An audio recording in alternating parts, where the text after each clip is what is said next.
7 minutes past the hour on Super Talk 99.7 WTN. Hey, how are you? It's Chris Hand. Show's brought to you by Better Water LLC, water filtration systems, water softeners. You get them at betterwater.com. Love those guys. We got a very, very busy show for you today. Jeff Malinoff is in the newsroom. Bel K is producing, actually. Mason had to run. He got a titch of the rhea while he was producing for Dan Mandis. And I don't know how that happened because Dan wasn't even in studio.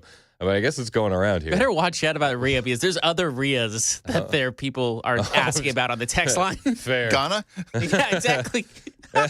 I'll let the viewers decide. It's just a titch of the rhea. Don't let them. Mason had to run.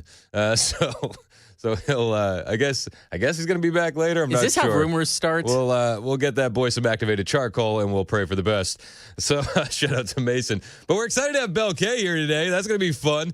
I don't normally get to say that my producer refuses to go on camera, but we're gonna really highlight that today. Shout out to Headless Bell. You guys can watch us anywhere you go on Facebook, Twitter, Twitch, and our personal favorite, YouTube. Hit like, hit subscribe, join the most red pill chat in America over on our YouTube channel. We do appreciate it when you do. What's the worst government agency of them all? 615-737-9986. I mean, part of me says it's the ATF on account of all the dog shooting.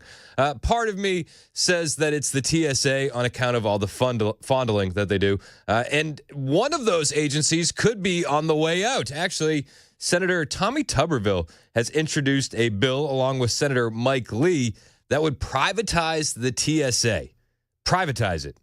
And I'm very excited about this possibility because I think if you were to privatize it, security looks different in different places. And I don't know. I'm a kid that was born before 9/11, so I remember what it was like when your parents could walk you to the gate or meet grandma at the gate when she landed in an airplane. And I remember how that didn't actually make anybody less safe. And I wish we could get back to a land of common sense in that area because a lot of the policies that were instituted after 9/11, we were told were just temporary for our security. And if you look at the statistics behind the TSA, they're not exactly great at their job. And we spend a lot of money to let them do what they actually don't do. So I think privatizing them would be a fantastic idea. And apparently the TSA could be going private. Tommy Tuberville and Senator Mike Lee introducing this bill, and I am all for it. I am all for this. They want to let private companies take them over at individual airports. And again, your security in Manchester Regional Airport in New Hampshire is going to look a lot different than what it would look like at BNA. And you don't have to uniform it as much. So they've introduced this bill. They say the TSA has not only intruded on the privacy and personal spaces of most Americans, it has also repeatedly failed tests to find weapons and explosives.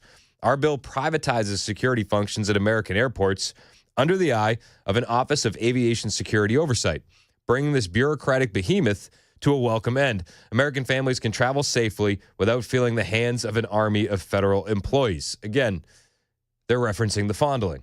We understand that. It's either fondling or cancer machines. Like, you pick your poison when it comes to the TSA. In a one-page press release on the subject, Lee's office wrote, arguing against the continued reliance on TSA, in addition to widespread allegations of employee misconduct and theft, a 2015 assessment found that TSA agents missed 95% of questionable items coming through their security machines. 95%. That's explosives. That's guns. That's weapons. That's drugs. 95% of mock explosives and banned weapons got through checkpoint screenings in a 2015 test. 95%. They repeated that same test in 2017 at a Minneapolis-St. Paul airport, and that year they were close to 80% failure rates. A draft of the bill is going to outline how the TSA would be abolished within 3 years, and the airline industry would move towards a model of privatization of security. Tuberville, for his part, said the TSA is an inefficient, bureaucratic mess that infringes on Americans' freedoms. It's a bloated agency riddled with waste, fraud, and abuse of taxpayer dollars that has led to unnecessary delays, invasive pat-downs and bag checks, and frustration for travelers. I can't wait to abolish the TSA. I feel like I've been waiting since I was a very, very little boy, about 8th grade, to abolish the TSA. And I do a lot of work with Turning Point USA, and I got some guys coming through there now. Like, we've had Bo on the show, Bo Diddle, and his cameraman Gabe. Gabe was born in 2003. Like, it's insane to me. We now have adult men in this country that have no idea what life was like before the TSA. It's a world that is unbeknownst to them. And we got to get back to common sense in this country. The taking off the shoes because one guy had a shoe bomb that failed. How long ago? Was that decades ago? Decades? I mean, come on. Can we get back to a more realistic approach to security? Every time I'm at the airport, I'm seeing a grandmother being patted down. I swear to God. Swear to God. It's insane. It's dumb. It is overregulated, and it's a mess. Private companies could do it better than the federal government. So let's go that route. Tuberville and Mike Lee want to make it happen. The senators specifically called for their plan there to be a plan that would not include warrantless searches and seizures or extend TSA's existence. In addition, the bill would create that Office of Aviation Security Oversight that would be under the Federal Aviation Administration, which would oversee the privatization process. This is what it looks like, shrinking government. This is a good thing.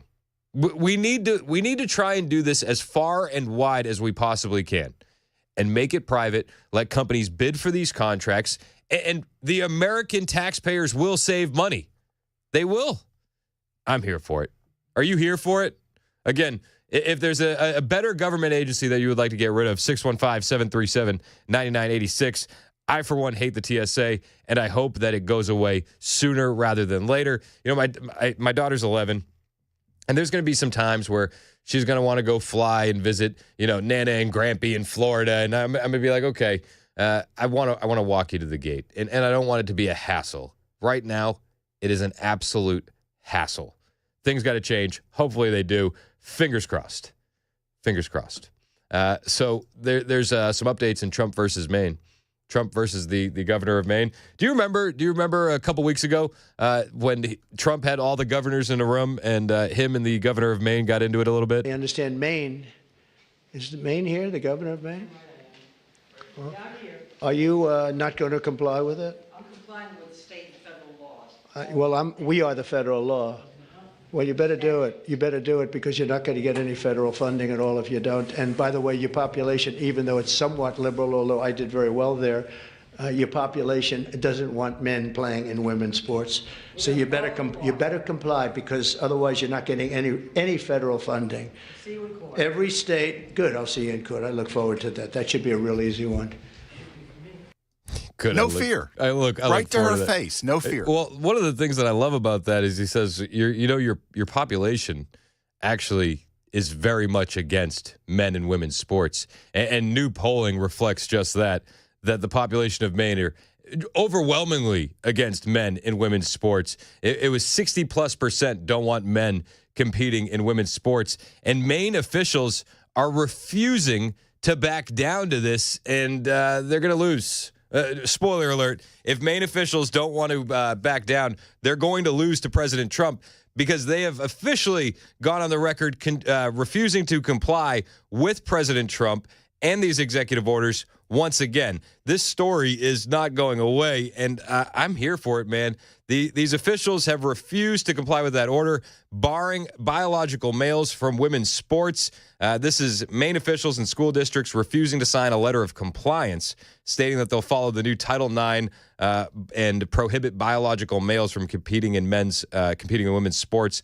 The deadline to comply was yesterday. The Maine Principals Association, which oversees the school sporting competitions in the state, refused to sign the agreement sent by the federal government, citing the state's Human Rights Act. They care for everyone's rights except those young girls, right?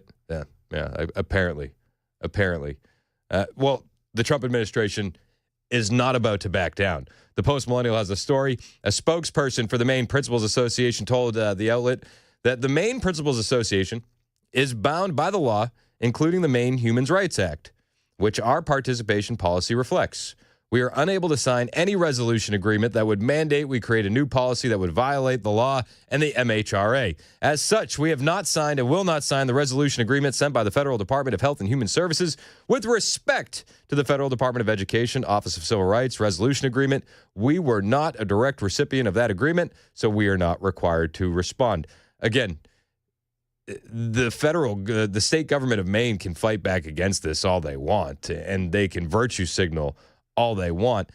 It's going to be a matter of time before this actually hurts them in elections, because their population, as Donald Trump laid out so clearly in that clip versus the Maine governor, are overwhelmingly against this. Maine voters on men and women's sports. This is from the Daily Wire. They did a poll. Should school sports be based on biological sex? 63% yes, 37% no or unsure. Would you support a ballot that keeps biological males out of women's sports? 65% say yes, 35% no or unsure. So at the end of this clip, when Trump says, well, you know what? You enjoy your life after politics because you won't be governor much longer, Trump nails it. Absolutely nails it. They have an obligation, a legal obligation, and we'll be enforcing aggressively, and we're going to be protecting our citizens. We're going to protect. So just to end the... They're going to protect the citizens, whether the governor of Maine wants to or not. He said, you know, I didn't do as good as I could have in Maine, but I think I'm a little bit more popular than you. He's probably right, especially when it comes to this issue. This is the leftists doubling down. We're seeing it time and time again. On the other side of the country, the worst coast, Gavin Newsom is being warned by Linda McMahon that he needs to ditch the gender identity stuff in his schools, or they're going to be at risk for federal funding. This story is a little bit more interesting because if you recall correctly, on the Gavcast, the new Gavin Newsom podcast, he had Charlie Kirk on just a few weeks back, and he was like, "Oh no, I agree. It's unfair to have boys in women's sports," kind of backing away from the radical leftist rhetoric on men in women's sports and men in women's spaces. But Education Secretary Linda McMahon on Thursday sent a letter to Newsom warning that the state must comply with Trump's executive order barring biological males from women's sports or risk the state's federal funding for schools. She said, "Your recent comments about athletes playing in women's sports, that it is deeply unfair, came to the attention of my office this week." The letter began, again, noting what happened in the Gavcast with Charlie Kirk. Linda McMahon goes on to say, "I'm writing on behalf of the U.S. Department of Education to request a clarification on your stance as governor of California and to inquire as to your intention to encourage California public schools to comply with federal law on this issue." McMahon said that an overwhelming majority of Americans don't want boys in girls' sports. Allowing participation in sex-separated activities based on gender identity place schools at risk of Title IX violations and loss of federal funding. As governor, you have a duty to inform California school districts of the risk. Essentially, Mr. Governor, put your money where your mouth is or risk losing that money altogether. I love that the federal government is not taking the foot off the gas. This is a very, very popular issue among voters. It's an 80-20 issue. These are things that we need to get every Democrat on the record with so we can play ad nauseum in every commercial leading up to the midterms. It's 9:21 on Super Talk 99.7 WTN. On the way, have you heard about Elise Stefanik? Have you heard about Lindsey Graham? I mean, this strategy is eye-opening. And we're gonna talk about it. Is it a smart strategy? Is it the wrong strategy? I'm not exactly sure, but it's definitely the strategy. We'll discuss it next on Super Talk 99.7 WTN.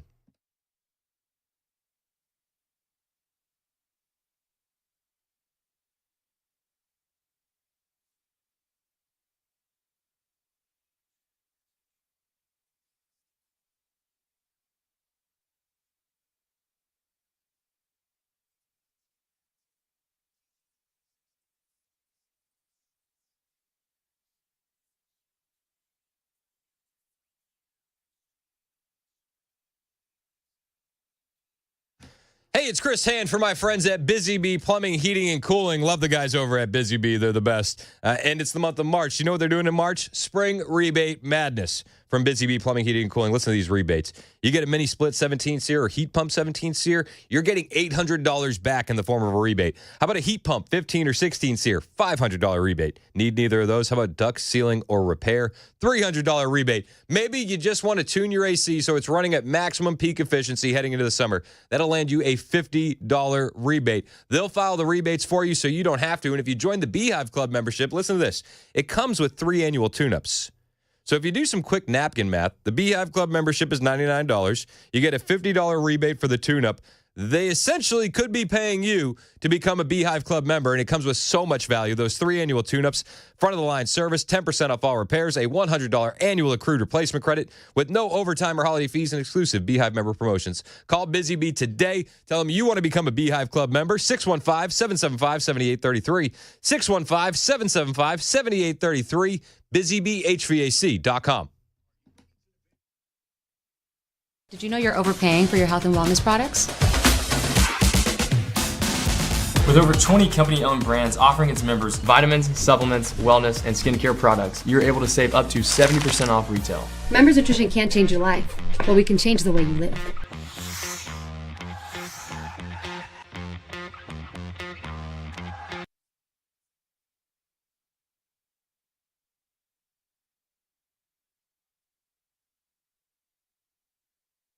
For many of us, generators are becoming a must-have household appliance. From unpredictable weather to surprise outages, it's better to be safe than sorry. Generator Supercenter of Nashville offers fast and easy installations with 24/7 service and monitoring to all brands of generators and expert repairs done right. Our mission is to make owning a backup generator simple and easy. Visit your local store today or check us out online. Generator Supercenter of Nashville. We serve all Middle Tennessee.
Crucial information has been released regarding the D.C. helicopter plane collision that happened in January. Also, President Trump's recent executive order bringing back some monuments that were taken down. Those stories coming up at 9:30 on Super Talk 99.7 WTN. Hopefully it's the good monuments. The ones that make the left cope and seethe. Oh, they will cope and they will see. Guaranteed. Looking forward to that newscast then. I'm a bit energized. That's Jeff Malinoff in the newsroom. Bel K is producing. Poor Mason. Titch of the Rhea. Had to run. Both the Rheas. We pray for speedy recovery with Mason Fleming. The show is brought to you by Better Water LLC. Water filtration systems, water softeners. Those are available at betterwater.com. Some wild stuff happening in the Trump orbit. Elise Stefanik yesterday withdrawing as the UN ambassador, which is eye-opening. Is this as eye-opening to you as it is to me? Especially seeing what happened in that special election in the state Senate in Pennsylvania a few days back, where it was a heavily Republican district and the Democrat won. This is another one of those situations that makes you go, I wonder what those internal numbers look like. President Trump has pulled his nomination for the United Nations ambassador as of yesterday.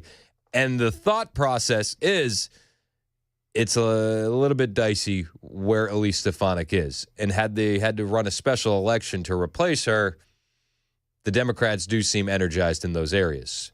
Now, off-year special elections don't necessarily equate to national trends.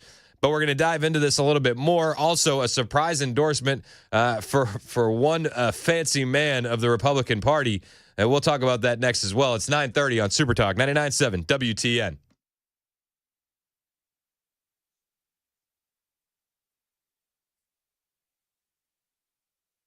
It's 9:30. I'm Jeff Malinoff with your top stories. New information has been discovered about the helicopter that collided with an airplane that took the lives of 67 people in Washington, D.C. Here's ABC's Rhiannon Alley. Investigators revealed the helicopter had turned off its geotransmitter, or ADSB. It sends out real-time altitude and speed. Information investigators say could have warned air traffic control that the chopper was too high. Military officials say the crew on a training mission opted to turn off the system to avoid public tracking software.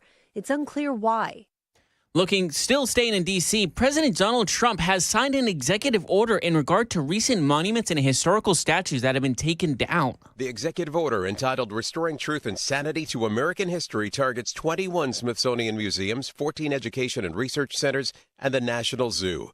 Included in the order, the removal of historical context relating to race and gender, prohibiting transgender women from being included in the upcoming American Women's History Museum, and the order paving the way for the restoration of monuments and statues of Confederates and other figures that were taken down in 2020 after the killing of George Floyd. Dave Packer, ABC News. Moving back to Tennessee, over at the state capitol, lawmakers are debating changes to DUI laws. There is a push to lower the level of blood alcohol content to charge someone with aggravated vehicular homicide if they're at fault in a fatal crash. News 2 says Piper Republican State Rep Ron Gant's bill lowers the threshold from 0.20% to 0.15%. Lowering the enhanced blood alcohol content holds individuals accountable for driving with significantly impaired judgment and motor skills. It sends a strong message, Mr. Chairman and committee, that being twice the legal limit will have a serious legal consequence. News 2 says data from the Department of Public Safety and Homeland Security shows between February of 24 and January, 1 in 3 people killed in Tennessee crashes involved someone driving under the influence. Ken Weaver, WTN News. Thank you, Ken. And that's the latest news. Weather is up next. I'm Jeff Malinoff, WTN News.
Hey, it's Chris Hand from my friends at the Glock store. You know the guys at the Glock store. They got a great open house. They want you to come through and check out the showroom. This is happening on Saturday, May 31st. It's their 5th annual open house, and this one is going to be even better than the last 4. I was there last year, and it was an absolute party. I don't know how they're going to make it better, but I know that they're going to do something. Last year, they gave away over $15,000 worth of great gun gear and had below-cost flash sales on Glock handguns and famous brand sporting rifles. And check it, they also gave away a custom Glock worth over $1,800 just for showing up. Rumor has it there are going to be multiple, and I said multiple, Glock giveaways this year. It's a don't-miss kind of party. Dan, myself, Murphy, we're all going to be there. So come say hi Saturday, May 31st from 10 to 2 at the one and only Glock store. Now, I do understand a lot of you may be watching online. You're going to be like, I can't get to the Nashville area. I live in Minnesota, don't you know? Well, you can always shop online, glockstore.com.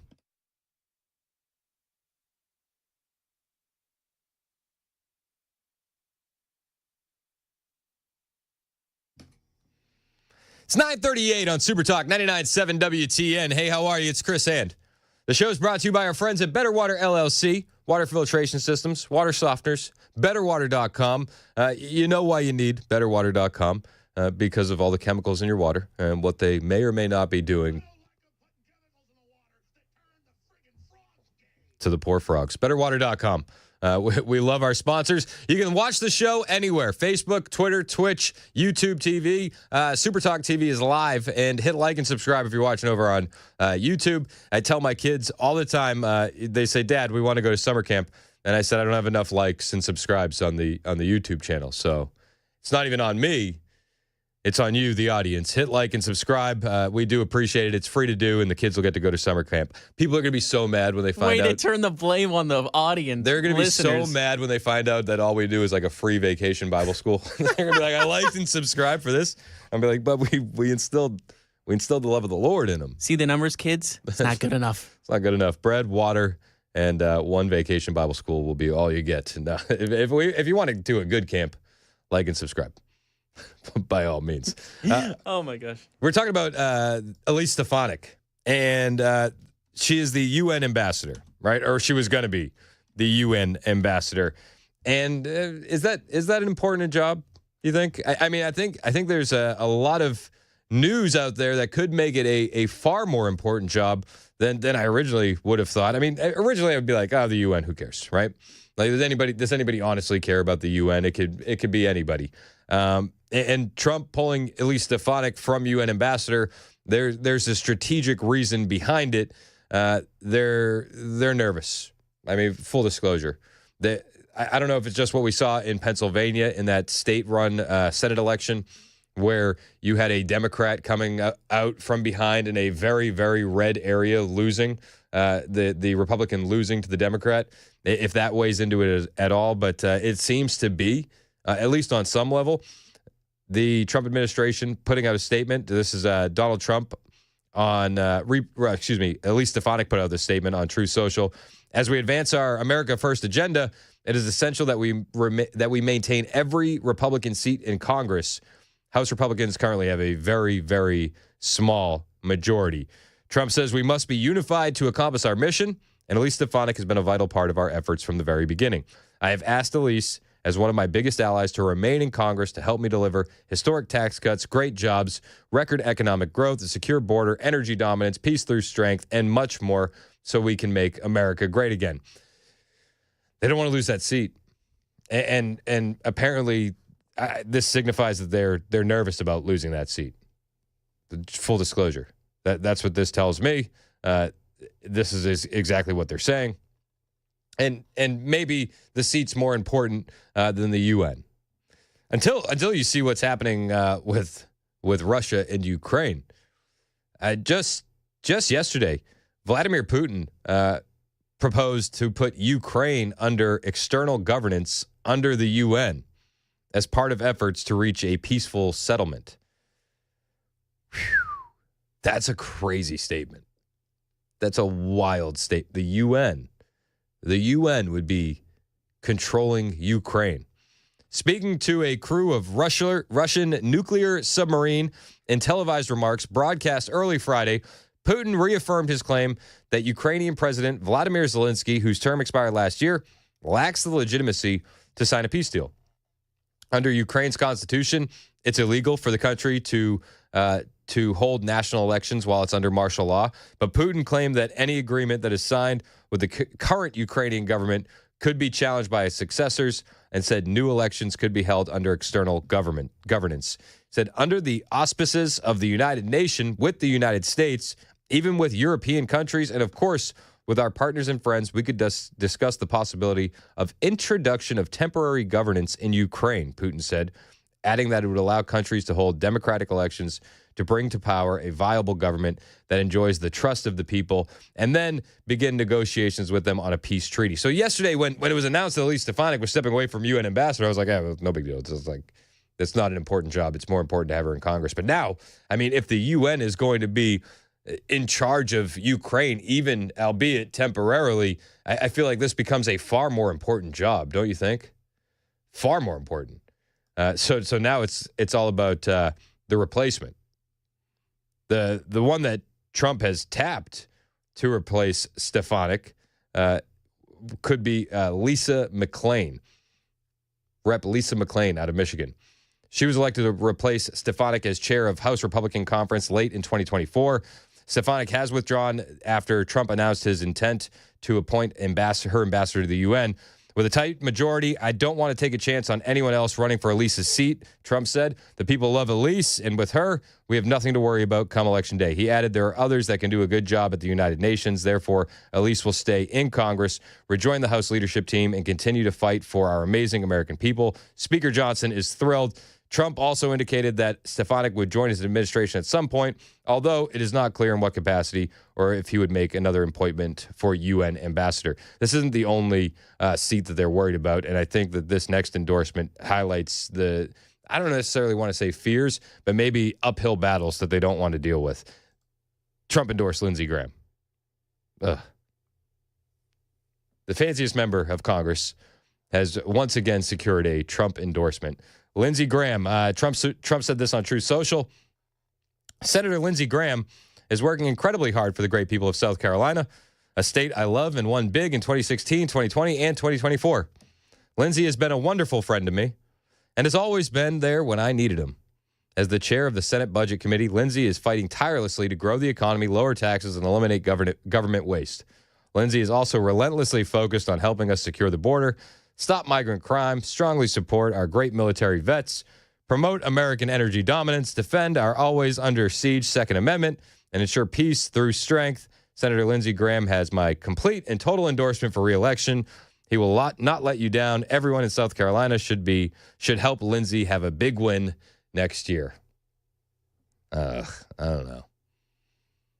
That almost feels like a case of the devil you know. Yeah. Were there no good options to replace Lindsey Graham? Honestly, the devil you know. What this feels like to me is that again, I keep going back to this special election in Pennsylvania where you had a Democrat beating a Republican in the state Senate in a very Republican area. And they're just looking at these different races and going, okay, where do we need to focus our resources? Where's easy wins?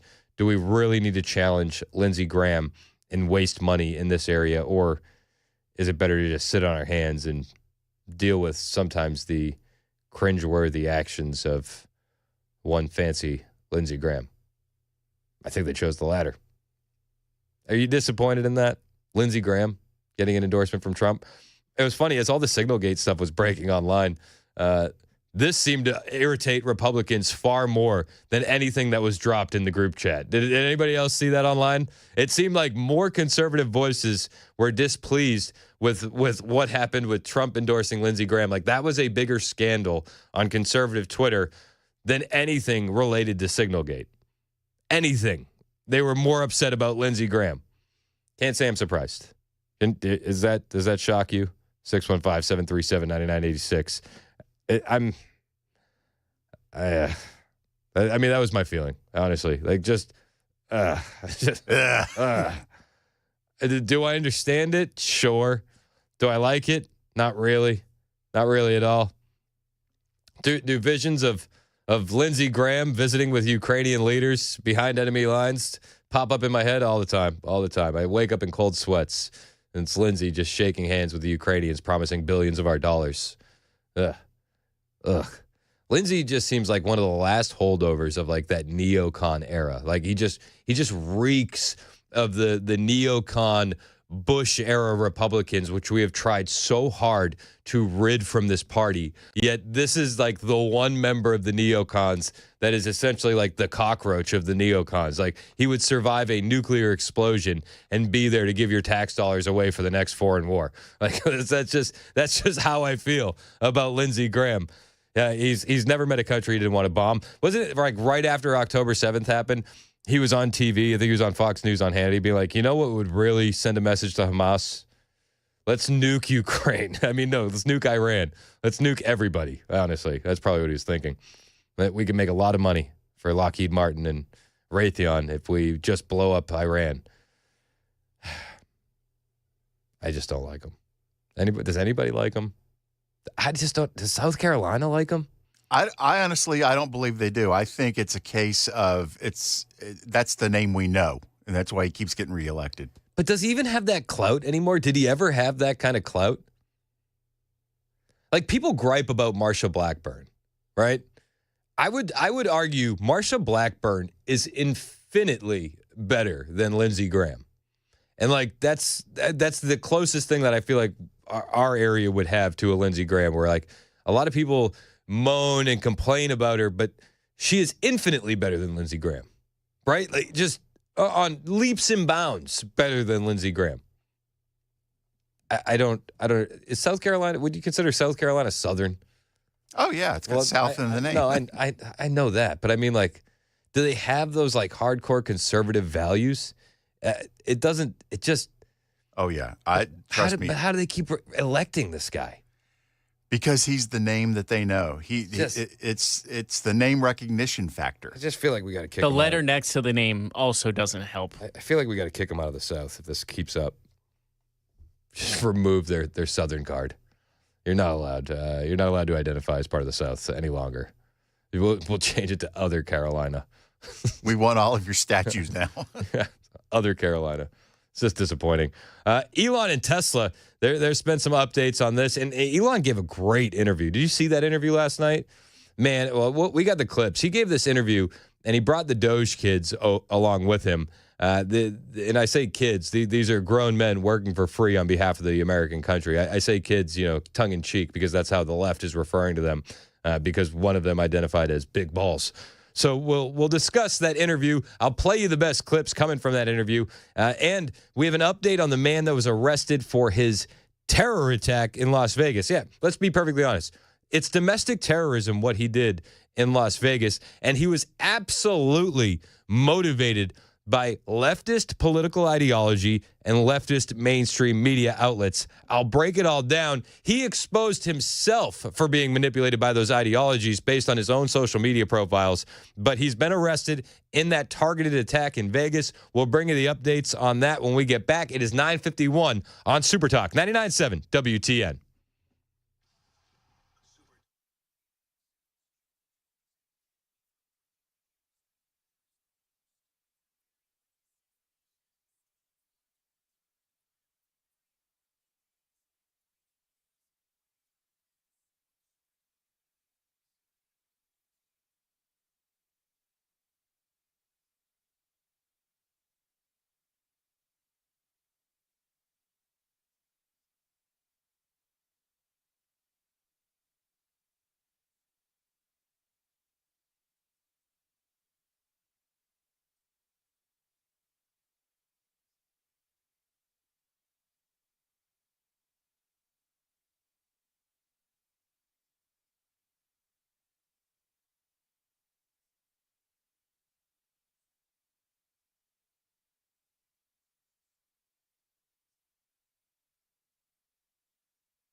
Mass layoffs expected in the Department of Health. Also, Representative Justin Pearson may not be the only one facing consequences of the outburst on Wednesday. Those stories coming up at 10 o'clock on Super Talk 99.7 WTN. I have no no real belief that consequences will actually be consequences. It'll just be like a strongly worded letter. Maybe. Can I just I'm gonna say it anyways. Okay. It's going to be a strongly worded letter, isn't it? It's gonna be a strongly worded tweet. Oh. Wait, hold on. Post, DM. That's what we'll do. Oh, all right. Every time, I just feel like this is a waste. It's going to be paragraphs. Don't worry. I feel like it's waste. All right, hey, there was a guy arrested in the Tesla Vegas bombing. I say bombing. He was throwing Molotov cocktails. Do you remember that? If you're watching on Super Talk TV, I do have some video that you can see to refresh your memory. Hit like and subscribe while you're there. Remember this guy firebombed a Tesla dealership. Well, they caught him. They caught him. This individual, Paul Kim.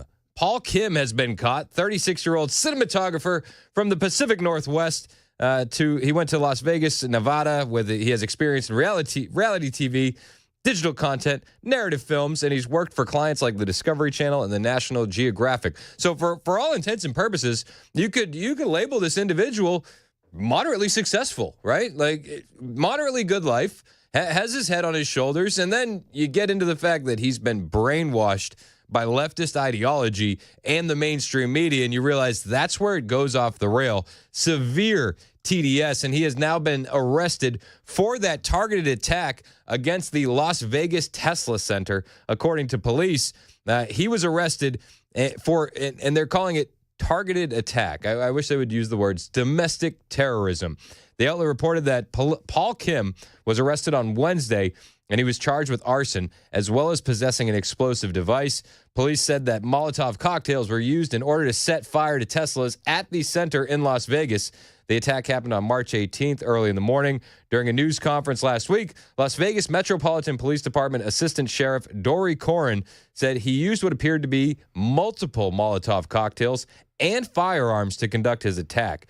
In addition to cars being lit on fire, the word resist was spray painted on the Tesla Center's door. Police also believe that Kim shot guns into the Tesla vehicles during the attack.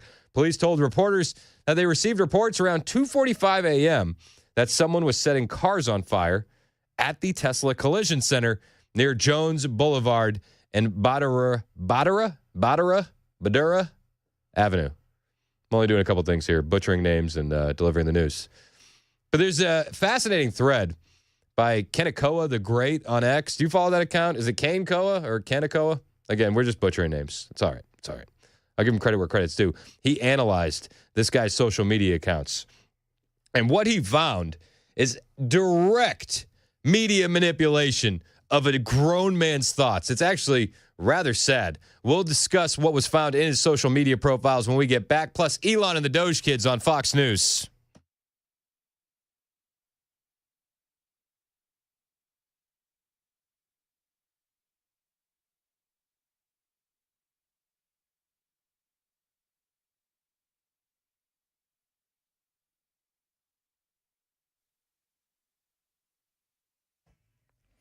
Ten o'clock on the dot. I'm Jeff Malinoff with your top stories. Moving to the D.C. area, mass layoffs expected at the Department of Health and Human Services, as up to 10,000 workers could receive their notice as soon as today. Kennedy insists this is going to make them more productive and also ultimately save the government about $2 billion a year. But others warn that these cuts will come at a cost to critical programs. So take, for instance, the CDC. It will now be narrowing its scope. But for decades, the CDC has done so much more than that, from chronic diseases to overdose deaths. It's unclear what exactly happens to those programs.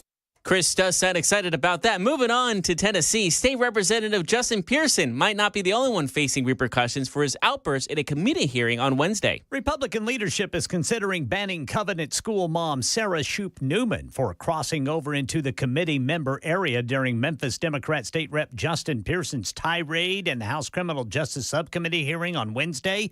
She was trying to pull Pearson away as Pearson was shouting and pointing into Republican State Rep Andrew Farmer's face. Speaker of the House Cameron Sexton says, "You can't do that, no matter what the circumstance." Public's not allowed up there for obvious reasons, whether it's for good intent or bad intent. You're not allowed up there, and so there's no gray area on that at all. Newman's children attended the Covenant School when the shooting happened in 2023, and she's become one of the more prominent protesters for gun control during the General Assembly ever since.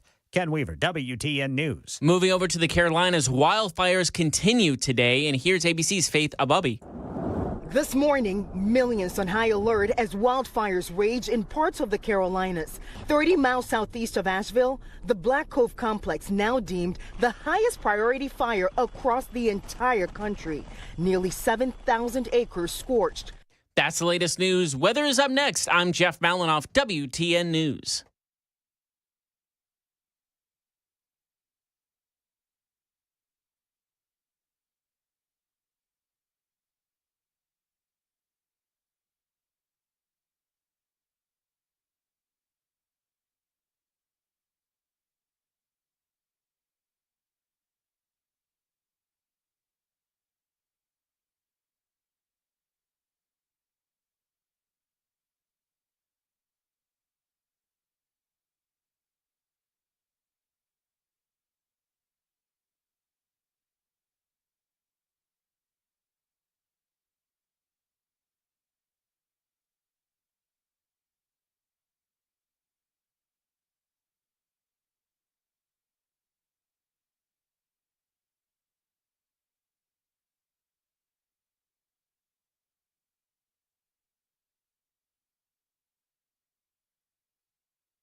.05 on Super Talk 99.7 WTN. Hey, how are you? It's Chris Hand. The show's brought to you by Better Water LLC, water filtration systems, water softeners, betterwater.com. Love those guys. You can listen to the show anywhere on the iHeartRadio app, the TuneIn app, the 99.7 WTN app, the FM dial. You can also watch us, Super Talk TV, live on Facebook, Twitter, Twitch, and our personal favorite, YouTube. Hit like and subscribe. We do appreciate it when you do. Free to do.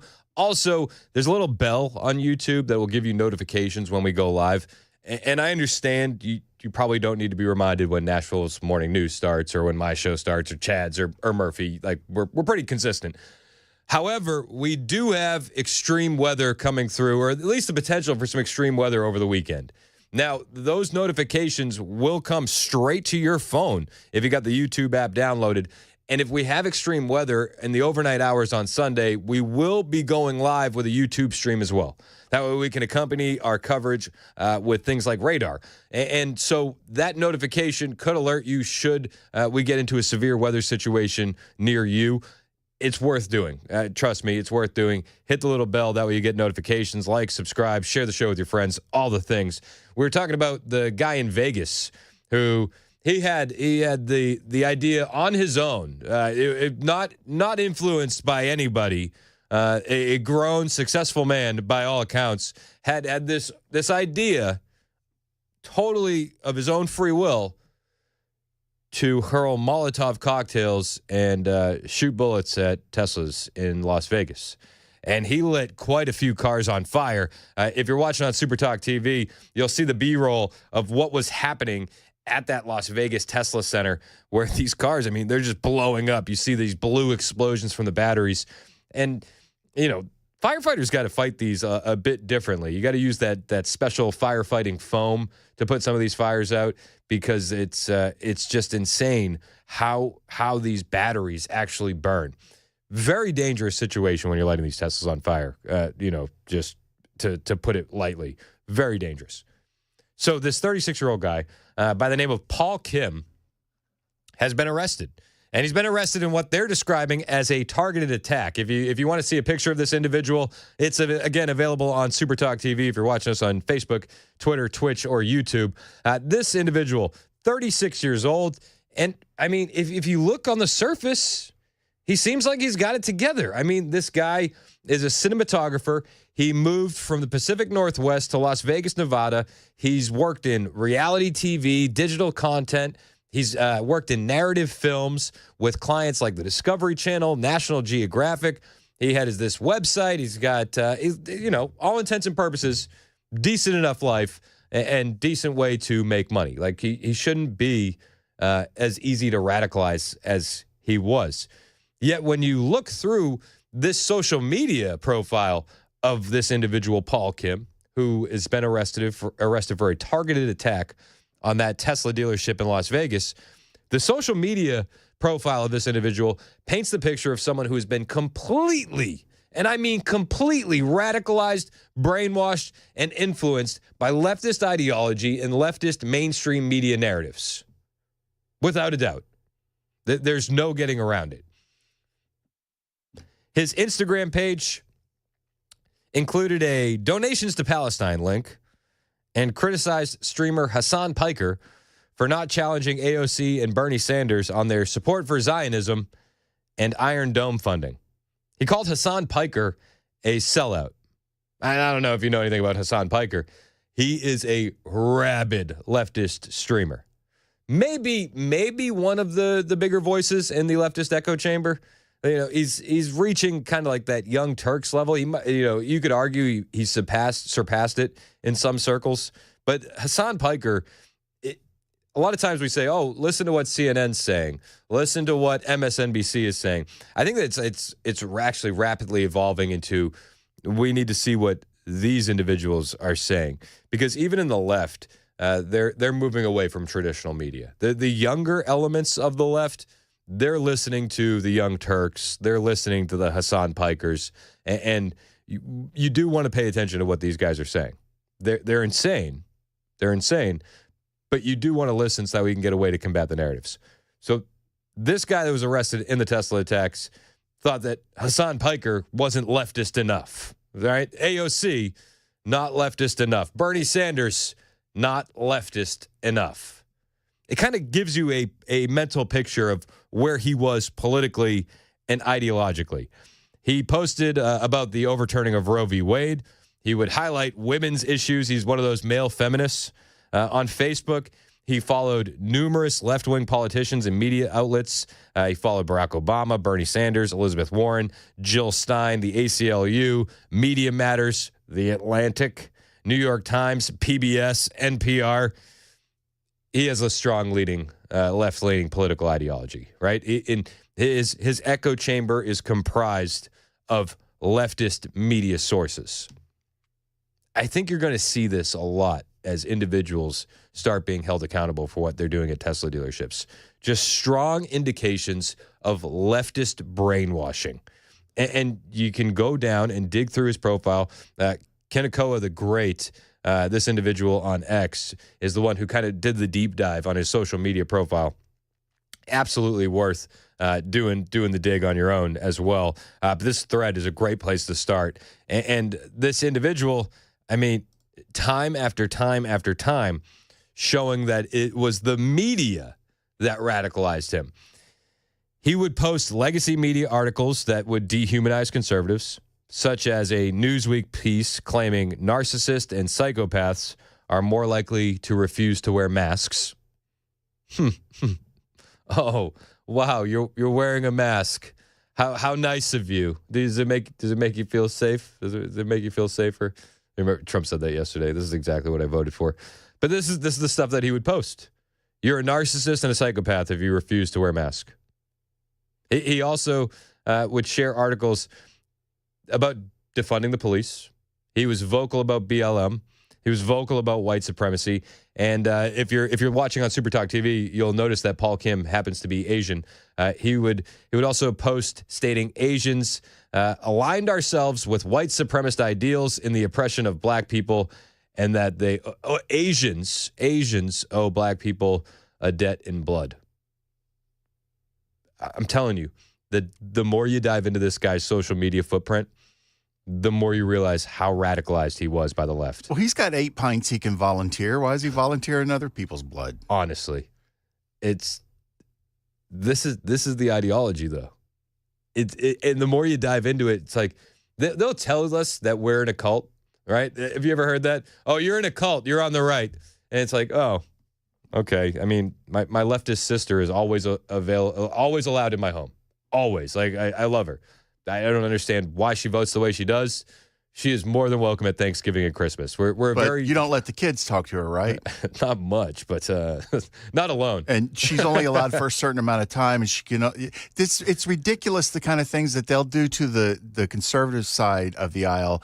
But you don't see that really happening very often going the other direction, like with your family. Yeah, no, we're a terrible cult. You know, cults cut off people that don't agree with their ideology. We don't do that on the right. But you see what he's looking at, what he's viewing, and it's like, how do you not view this as a cult? He would share recognized racism memes, labeling phrases like "I don't see color," MAGA, and "All lives matter" as racist. Just normal things like "I don't see color," which was taught to every kid growing up in the 90s ad nauseum in your schools. "I don't see color. I see the people behind it." That stuff is now racist. It always blows my mind. Growing up in the 90s, race was like the last thing on anybody's mind. I felt like we were really in a good place race-wise and race relations-wise in this country.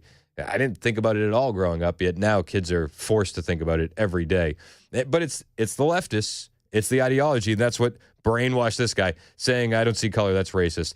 He posted that these legacy media articles that you're a narcissist and a psychopath if you refuse to wear a mask. He's posted a Vice article saying anti-maskers might be sociopaths. He allegedly, listen to this, online doxed Derek Chauvin's home address. This guy. The doxing is when you release personal information that would otherwise not be available to the public, and you spread it as far as you can. And let's be perfectly honest, they're hoping for something bad to happen, right? Like in the same way that conservatives are swatted because they're hoping that the police department and the SWAT teams take you out with a bullet to the back of the head. They're hoping that some deranged leftist, more deranged than individuals that light Tesla dealerships on fire, will then go to the home and do something evil. Plain and simple. Whether it's swatting or burning the home down, whatever the case may be, that's why you dox it. He doxed Derek Chauvin's home address. He shared a list of identifying participants in the January 6th incident, and he listed these individuals as traitors at the attempted coup. He highlighted a tweet by AJ Verghese noting, "The year is 2020. America is debating voting rights while other nations focus on progressive policies like ending fossil fuel use." This is the radicals that are burning down Tesla dealerships. And I'm sure that the more we learn about other individuals, the more we're going to find the similarities in the ideological brainwashing via the left and mainstream media of these individuals. Grown men.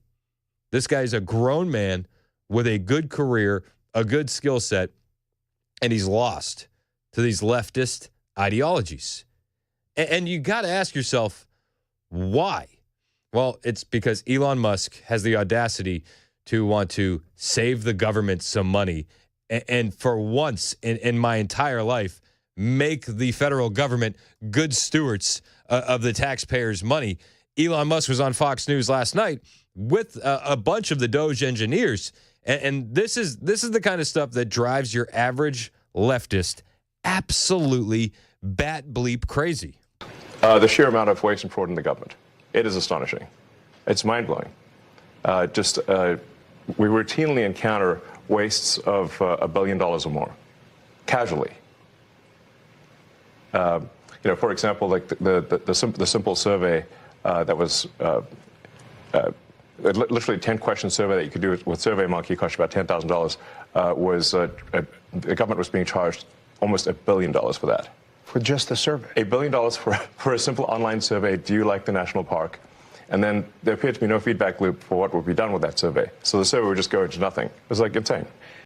A survey to nowhere with 10 questions on the U.S. national parks that cost $1 billion and nobody did anything with the data from the survey.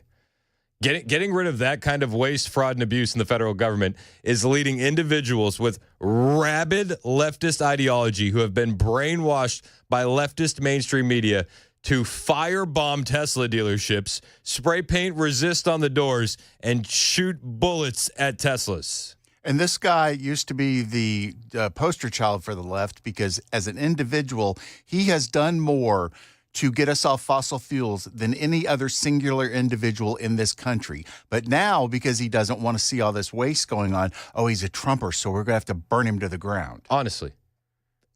Make it make sense. Can somebody make it make sense? This is, you can find videos, and again, to Bell's point, you can find videos of Elon standing next to Obama launching off SpaceX rockets. You can find videos of Obama solo touting the advantages and praising the same ideas that are behind DOGE empowering that movement. The difference is that Obama was giving it lip service while DOGE is giving it execution. And it's making people very, very upset. Upset enough via the leftist brainwashing to firebomb dealerships, to key cars. One video, it wakes me up in the middle of the night in cold sweats. One video, it made an individual dig into his own rear end to wipe fecal matter on a Cybertruck. These people are not well. People are not well. And it's a direct result of this leftist echo chamber just driving them into an absolute frenzy. Now, Elon Musk, he doesn't give a damn. Let's be perfectly honest. He's the richest man in the world. He can afford the security, and he's doubling down on trying to save America. He actually just announced that he's going to be hosting a town hall in Wisconsin on Sunday night, and this is going to be really in a town hall to support the conservative Supreme Court nominee that's going on there. It's a big this election in Wisconsin on the Supreme Court is big. They say if the Democrat wins, they're going to redistrict Wisconsin. We could lose 2 House GOP seats. That's not a good idea. That's not something we need.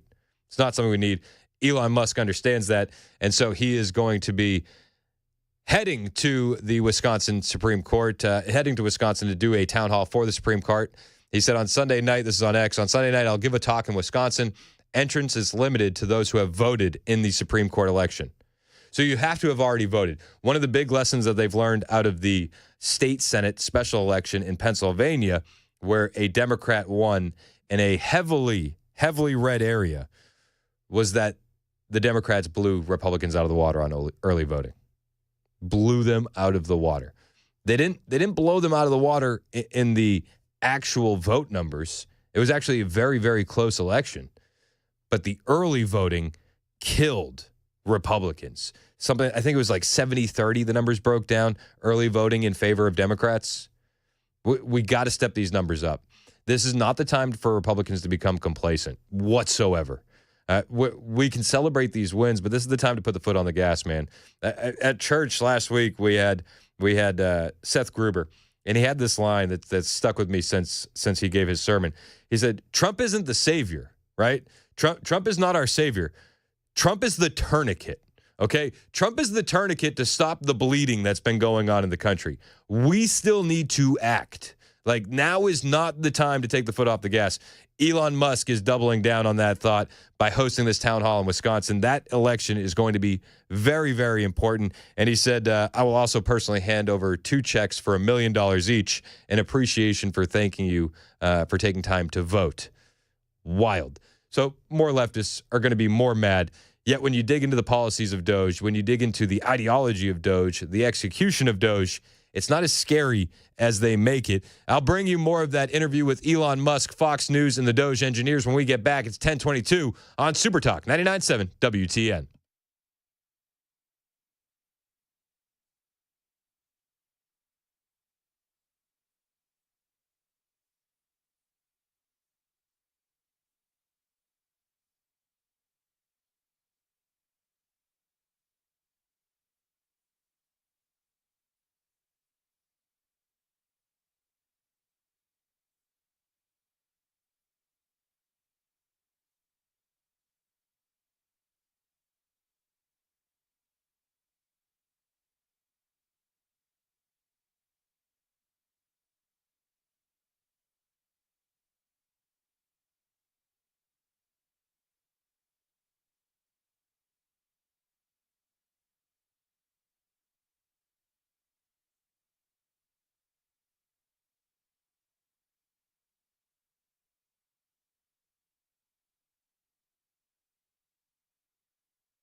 A 42-year search has ended. Also, a Tennessee Supreme Court ruling regarding COVID vaccine requirements at work. That and more coming up at 10:30 on Super Talk 99.7 WTN. Can you tell us what you think about what's happening with the Tesla products, the violence at the dealerships? What's your take on the situation? Sorry, I'm a little bit late here right now. Can you tell us what's happening with the Tesla dealerships and the violence? Former Speaker Pelosi, she says, I'm sorry, I'm a little bit late right now. This is the right energy, by the way. Make these Democrats condemn the violence by their leftist ideological supporters. Make them condemn it. And then if they do condemn it, ask them about it again the next day. And in the same way that Donald Trump had to condemn white supremacy and white nationalists over and over and over, even after he condemned it, we should do the exact same thing to the leftists. The exact same thing. They're going to have a hard time condemning it because they're pro-violence. Let's be perfectly honest. This is the Democrat Party in 2025. They have no other means to win. They're not going to bash down their base. They're not going to condemn it. Ask them again and again and again. It's Super Talk 99.7 WTN. I'm Chris Hand. The show is brought to you by Better Water LLC, water filtration systems, water softeners, betterwater.com. And while these leftist politicians just don't condemn the violence that we're seeing all over the country, people are being arrested for it. The Trump administration is acting. And the people that they're arresting end up being just insane, brainwashed leftists, like Paul Kim out of Las Vegas, who, judging by his own social media profile, has been completely brainwashed against Elon Musk and the conservative mission to save your money. That's the bridge too far. They don't want the government to waste your money. We don't want the government to waste leftist money either, mind you. This is the thing that always gets me. All of these policies are also going to benefit Democrats, right? Like getting a balanced budget and cutting waste, fraud, and abuse from the federal government is going to help leftists. The energy policies of Donald Trump, bringing down energy costs across the country, it's going to also help leftists. They don't understand that because, well, the media doesn't tell them the truth. And they're stuck in their own echo chambers and they don't watch anything else. If they watched the interview last night with Elon Musk and the DOGE engineers, I feel like they would get a totally different picture of what's happening inside our government. If they would just venture out of their echo chambers just a little bit. And you've seen it happen time and time again with leftists, where if you can just get them to see through one lie, it's like a house of cards. Everything else comes crumbling down. If you can get them to realize that they were lied to about just one thing, just one, everything else falls apart. My little sister was a Democrat for years, and then COVID happened, and that was the one lie that she needed. And it's also because COVID went after her kids. Let's be perfectly honest. So she was, went full mama bear. That happened to a lot of moms during the pandemic, but it's just that one lie. If we can just get them out of their echo chamber on one thing, everything else falls apart. This interview with Elon and Fox News and DOGE last night, this could be something that would wake up a lot of people. I'll bring you the highlights when we get back. It's 10:30 on Super Talk 99.7 WTN.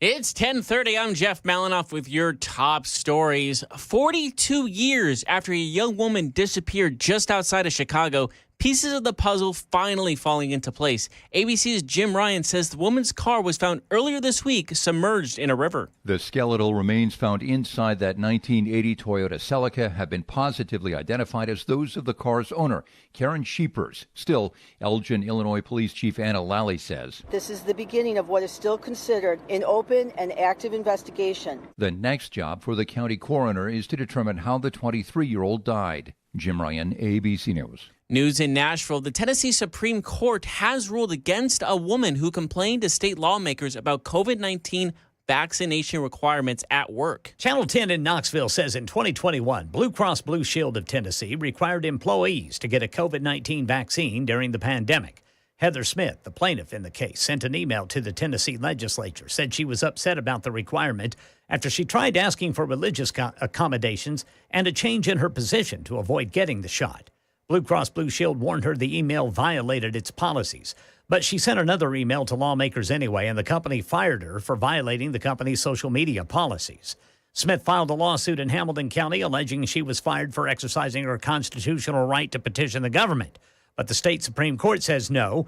The state constitution only covers the government from retaliating against citizens for petitioning it. Ken Weaver, WTN News. Thank you so much, Ken. And that's the latest news. Weather is up next. I'm Jeff Malinoff, WTN News.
Thirty-six minutes past the hour on Super Talk 99.7 WTN. I'm Chris Hand. Hey, how are you? Show's brought to you by Better Water LLC, water filtration systems, water softeners, betterwater.com. You can listen to the show anywhere on the FM dial, the iHeartRadio app, the TuneIn app, the 99.7 WTN app. You can watch us, Super Talk TV, Facebook, Twitter, Twitch, YouTube. Hit like and subscribe. Join the chat. We do appreciate it. Phone lines are open, 615-737-9986.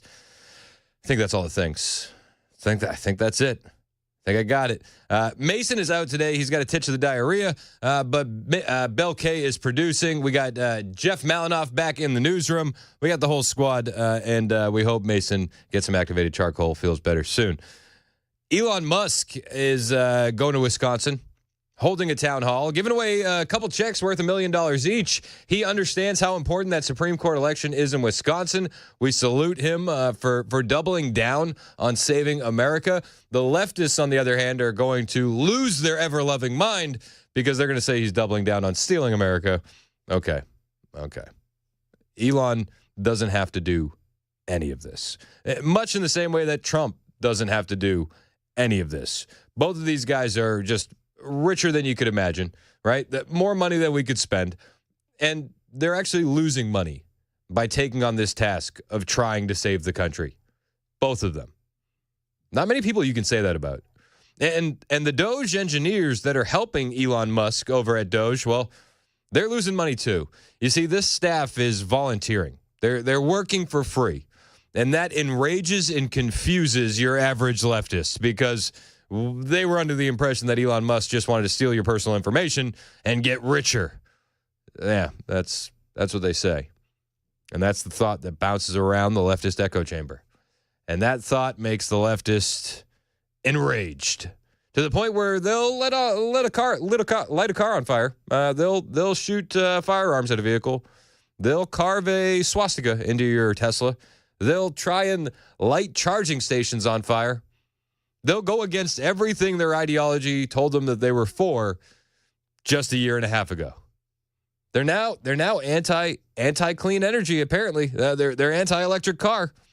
And again, it's because they're trapped in their echo chamber. If you get out of your echo chamber just a little bit, you'll learn a lot. Elon Musk on Fox News trying to do his best to get the message out there and help people leave this echo chamber of the left, talking about the waste, fraud, and abuse he's seeing at the federal level. The sheer amount of waste and fraud in the government, it is astonishing. It's mind-blowing. We routinely encounter wastes of $1 billion or more, casually. For example, like the simple survey that was literally 10-question survey that you could do with SurveyMonkey, cost you about $10,000. The government was being charged almost $1 billion for that. For just the survey? $1 billion for a simple online survey. Do you like the national park?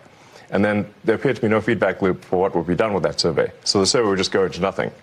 $1 billion survey to nowhere. This is your tax dollars at work. $1 billion survey to nowhere. They're finding this kind of stuff routinely. It's just like finding $1 billion in waste is like you can do that anywhere. That's the easy part of the job. That reminds me of when they started to launch the Obamacare website. Yep. And it didn't work after they spent $3 billion building it or something like that. And that was in 2012 money, right? Yeah. So that's even more insane now. Even more insane. Now, it's not just the ways we're spending the money on surveys that go nowhere that DOGE is finding that makes leftists cope and seethe, but it's also the antiquated systems and technologies that our federal government is using, like pallets of retirement files. Airbnb co-founder Jeff Jebbia, I believe is his name, he's part of the DOGE team. He's working with DOGE, and he wants to digitize the retirement process because as it stands currently, and we've talked about this before, what they're using is about 22,000 filing cabinets in a hole in a mountain. Not a joke. I bumped into Anthony and Elon probably back in February, and they told me something about a mine that was dealt with retirement, and they said they needed somebody to help out to fix retirement in the government. The retirement mine. Have you checked in with the retirement miners? not the usual kind of miners that we talk about with leftists and our fears of them and miners, but a different kind of miners. These guys are deep inside a mountain, and they're processing your retirement paperwork. I love the challenge, so I jumped on board, and it turns out there is actually a mine in Pennsylvania that houses every paper document for the retirement process in the government. Now, picture this. This giant cave has 22,000 filing cabinets, stacked 10 high to house 400 million pieces of paper. It's a process that started in the 1950s and largely hasn't changed in the last 70 years. And so as you dug into it, we found retirement cases that had so much paper, they had to fit it on a shipping pallet. But if it's not broke, right? if the system's not broke, don't fix it. That's the way the government's been operating for years. And it's also operated on the function of, well, it's broken, but we'll keep doing it this way. It's operated on the function of the elevator is broken. We can't get down to the mine. We'll do it next week. So the process takes many months, and we're going to make it just many days. Will it be digitized or how? Absolutely. So this will be an online digital process that will take just a few days at most. And I really think, it's an injustice to civil servants who are subjected to these processes that are older than the age of half the people watching your show tonight. So we really believe that the government can have an Apple Store-like experience, beautifully designed, great user experience, modern systems.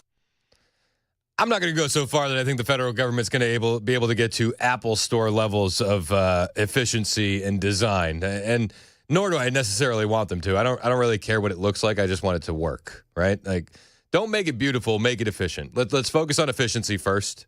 Can we focus on efficiency first? Like, one of the reasons they're so mad about the VA is because we've already been focused on making things beautiful, and they had to let go some interior designers that somehow is going to hurt the care of our veterans over at the VA. So don't focus on making it beautiful. Focus on making it efficient. Now, that being said, there's a lot of things that we need to fix. Yeah, the retirement mine is the tip of the iceberg, if you will. At Social Security, one of the big complaints has been that, listen, they're getting rid of the phone calls. Like, we gotta be able to we got to be able to talk to them on the phone and change this process. And they're saying, no, you really should go down there in person. They're saying, well, you're closing the locations. This is an issue. But last night on this special report with Brett Baer, one of the DOGE engineers explains 40% of the fraud at Social Security comes via phone scammers. I'll say the two improvements that we're trying to make to Social Security are helping people that legitimately get benefits, protect them from fraud that they experience every day on a routine basis, and also make the experience better. And I'll give you one example is at Social Security, one of the first things we learned is that they get phone calls every day of people trying to change direct deposit information.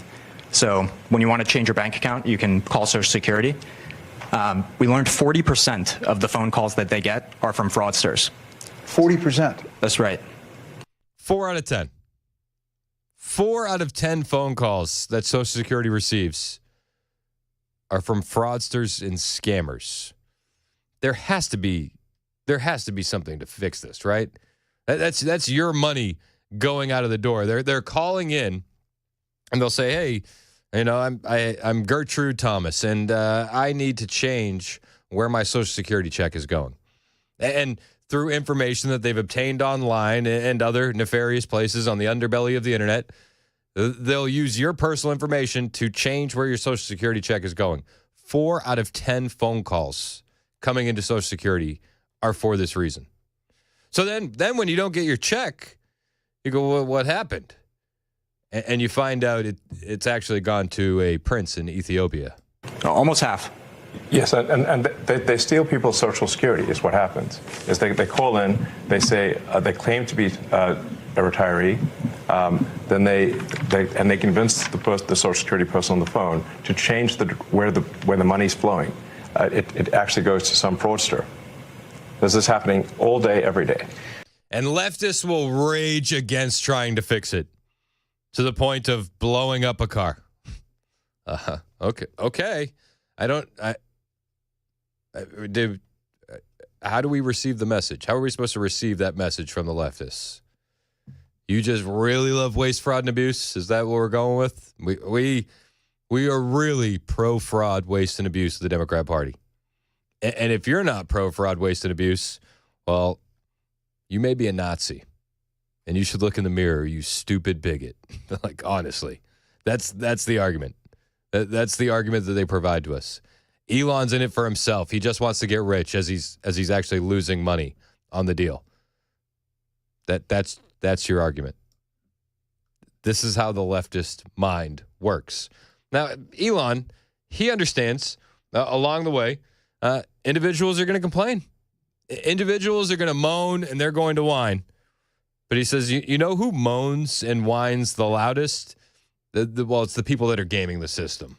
Well, this is a revolution, and I think it might be the biggest revolution in government since the original revolution. But at the end of the day, America is going to be in much better shape. America will be solvent. The critical programs that people depend upon will work, and it's going to be a fantastic future. But are we going to get a lot of complaints along the way? Absolutely. You know, one of the things I learned at PayPal was who complains the loudest and with the most amount of fake righteous indignation?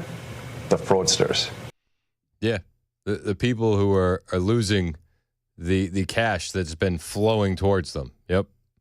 The people that are losing their slush funds for all sorts of reasons are going to scream and yell and moan. And when it comes to a lot of these Democrats who are saying, you can't cut this program, we need transgender comic books in Peru.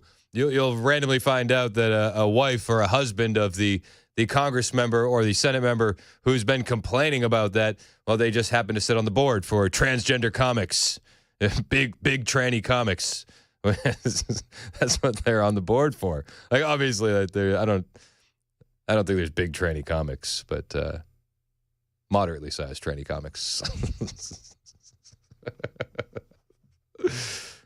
Let's light a Tesla on fire, right? It's a tell. There's some of these NGOs that are crazy, like the $2 billion to Stacey Abrams' NGO that basically didn't exist and suddenly gets $2 billion awarded from the federal government. She has, why? And there are many such cases like that. Many such cases. You can go down the list. I mean, it's been exposed at such a level. I don't know how anybody can argue against this. But I say that, and then I know exactly how they argue against this. Like, my mother and father-in-law, retired, very smart, but they're just not paying attention to the news. They get their news in a much different way than you or I do, right? Like, I'm combing the internet. I'm combing, X accounts, and then I'm verifying via news sources that I trust. I'm verifying via, sometimes mainstream media, some reports, that be perfectly honest with you. But I'm not just looking in one place. And if all you're doing is getting your news from ABC in the evening, you may have never heard that USAID was funding opium farming in Afghanistan. Who's going to help the hopeless and helpless opium farmers in Afghanistan if it's not your tax dollars? So you wouldn't hear that.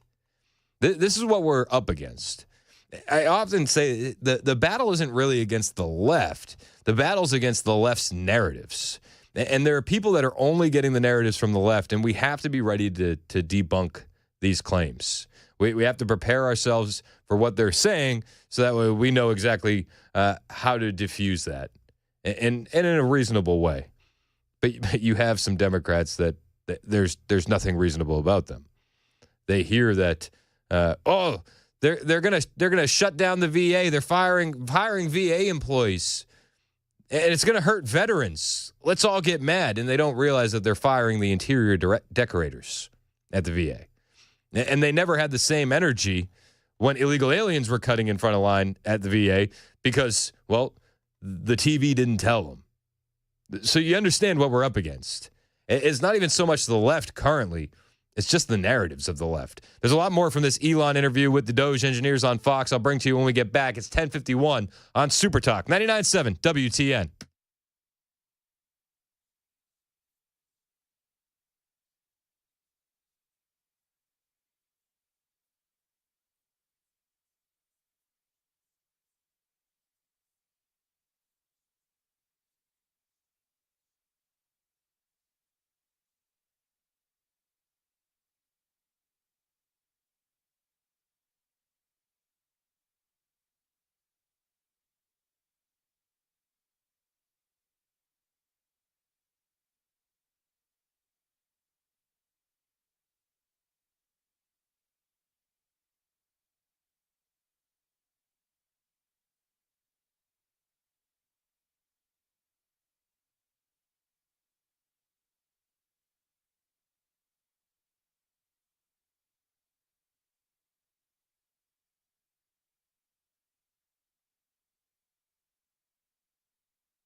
The death toll is growing after that massive earthquake rattles Southeast Asia, and those wildfires in the Carolinas are just not letting up. We've got stories on, audio on these stories and more coming up at 11 on Super Talk 99.7 WTN. That's Ken Weaver in the newsroom. I think Jeff Malinoff had to leave because he has a touch of the Rhea. Man, I have avoided that for years, and I plan on continuing. It's been going around the studios. Headless Bell is producing for me today because Mason also has a touch of the Rhea. Good. Dan broadcasted live from his home studio today because he had a touch of the Rhea, and we're just over here praying. That's where we're at. I don't know if these people are spending too much time together. I was getting ready to say, what are you guys doing? I'm gonna get a text from Dan. He's like, "Can you please stop saying I have a touch of the Rhea?" No, I won't. A touch of the Rhea. I won't. Yeah, you can watch the show anywhere you go. Super Talk TV is live on Facebook, Twitter, Twitch, and YouTube.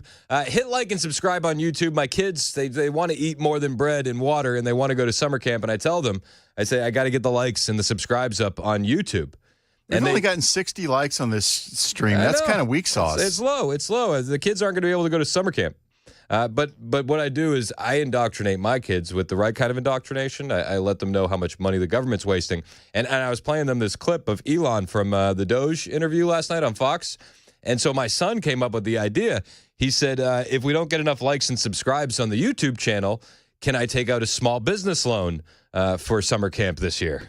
If, for example, there were over $300 million of Small Business Administration loans that has been given out to people under the age of 11. So I said to my son, I love the way you're trying to game the system. I really do. And, taxation is theft. But I'm not sure I can allow you to apply for a small business loan at this time for summer camp. And he was very disappointed. So we're back to the old strategy. Likes and subscribes on YouTube. Do you understand? Do you understand? I wasn't willing to let my 7-year-old commit fraud against the Small Business Association. That hasn't stopped others, though.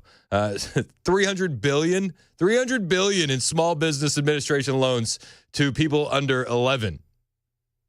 I mean, those must be some nice lemonade stands, though.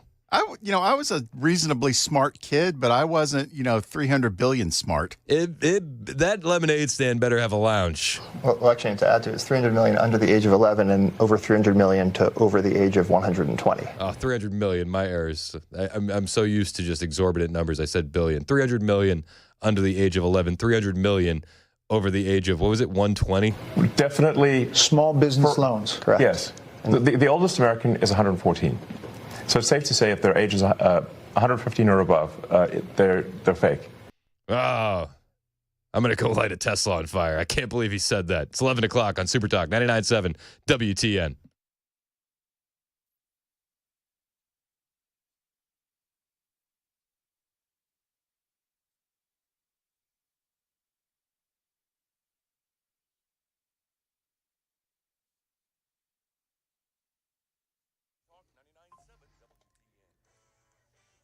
Eleven o'clock on the dot. I'm Ken Weaver with your top stories. We are tracking the potential for severe weather the second half of this weekend. Got it during the full forecast in 5 minutes.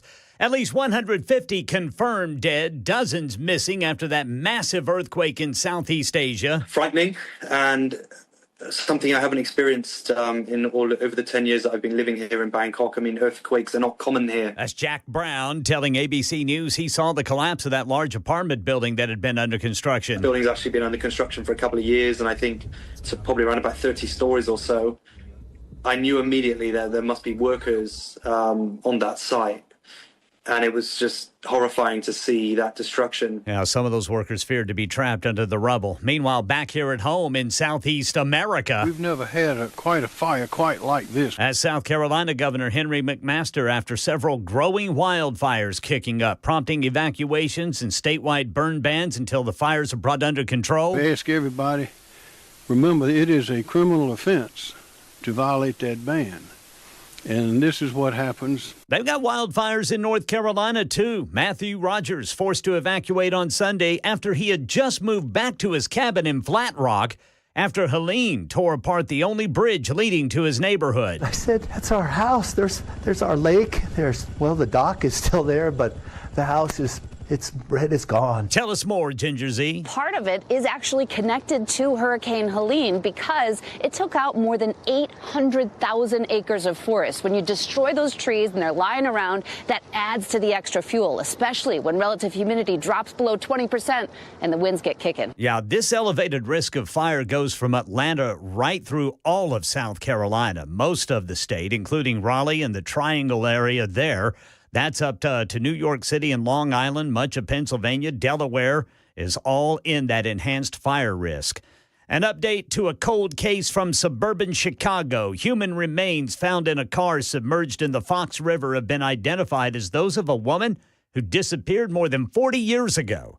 ABC's Jim Ryan says the case illustrates the power of the podcast. Leads in the disappearance of Karen Sheepers dried up years ago. Last year, the Elgin, Illinois Police Department created a new office and a new online product. Welcome to Somebody Knows Something, a podcast from the Elgin Police Department's Cold Case Unit. The podcast explored various theories about the Sheepers case, including the possibility that the 23-year-old drove into a body of water. Now her remains and her car have been found in the Fox River just outside Elgin. That's the latest news. Weather is next. I'm Ken Weaver, WTN News.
Show's brought to you by Better Water LLC, water filtration systems, water softeners, betterwater.com. You can listen to us on the FM dial, the iHeartRadio app, the TuneIn app. You can watch us, Supertalk TV, Facebook, Twitter, Twitch, and YouTube. Hit like and subscribe on the YouTube channel so that way we can send my kids to summer camp.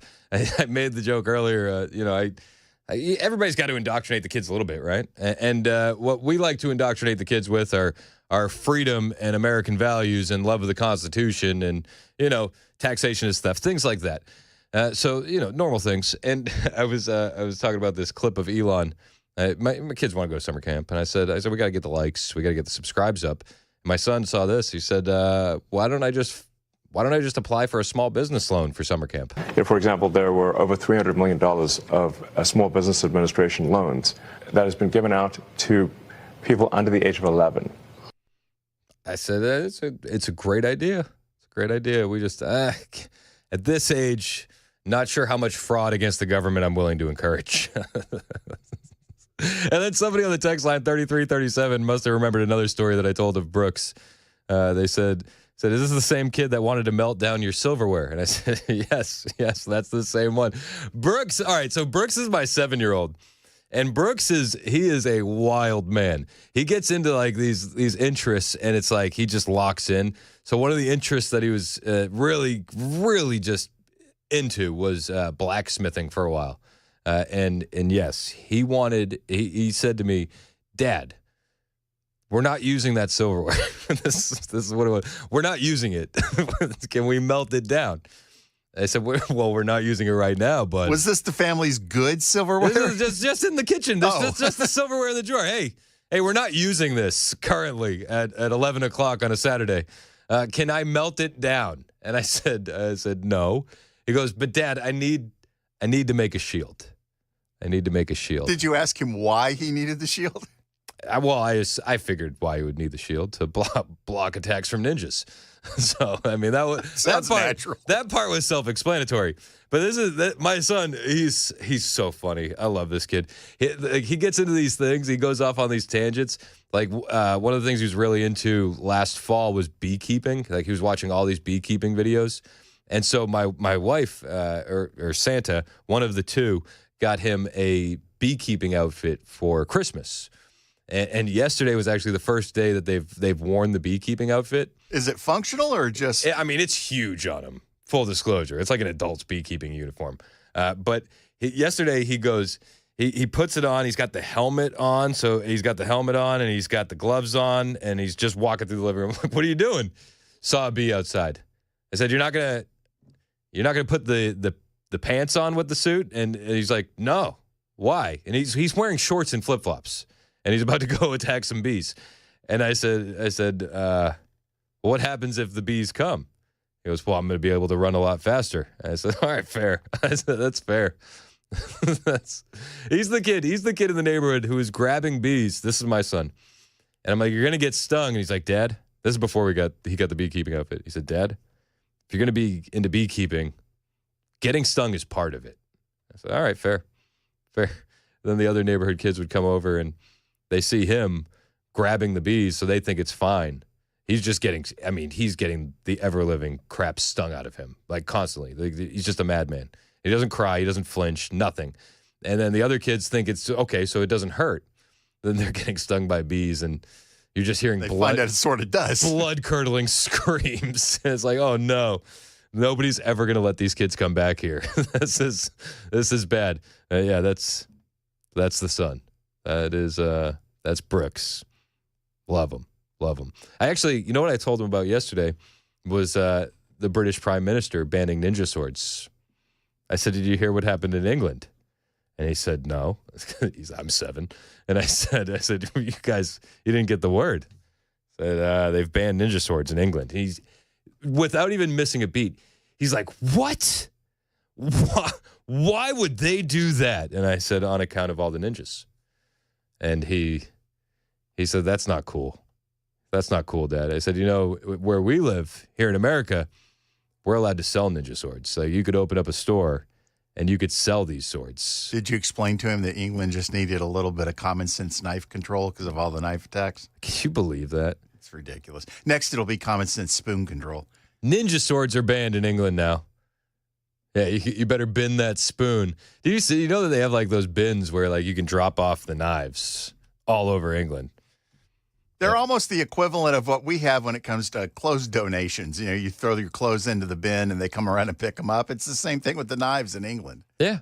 Well, I was listening to Chad yesterday. It's like the hilarity, and also it's like it's so sad at the same time. This was breaking news in England. They set up a podium for their prime minister to come out and make this groundbreaking announcement that ninja swords were banned. Like, the solo chair in the hotel room, that's where Keir Starmer sits. Keir Starmer's back at it. First, he banned knives because obviously that fixed everything. And now, brace yourselves, he's coming for ninja swords. Yep, and England will be safer for it, I'm sure. I am 100% certain this will fix all of the knife problem in England. You know, much to the same way I could argue against gun laws, saying criminals won't obey the gun laws. I can do the same thing with ninja sword laws in England, but I just feel silly doing it. I feel silly having to make this argument.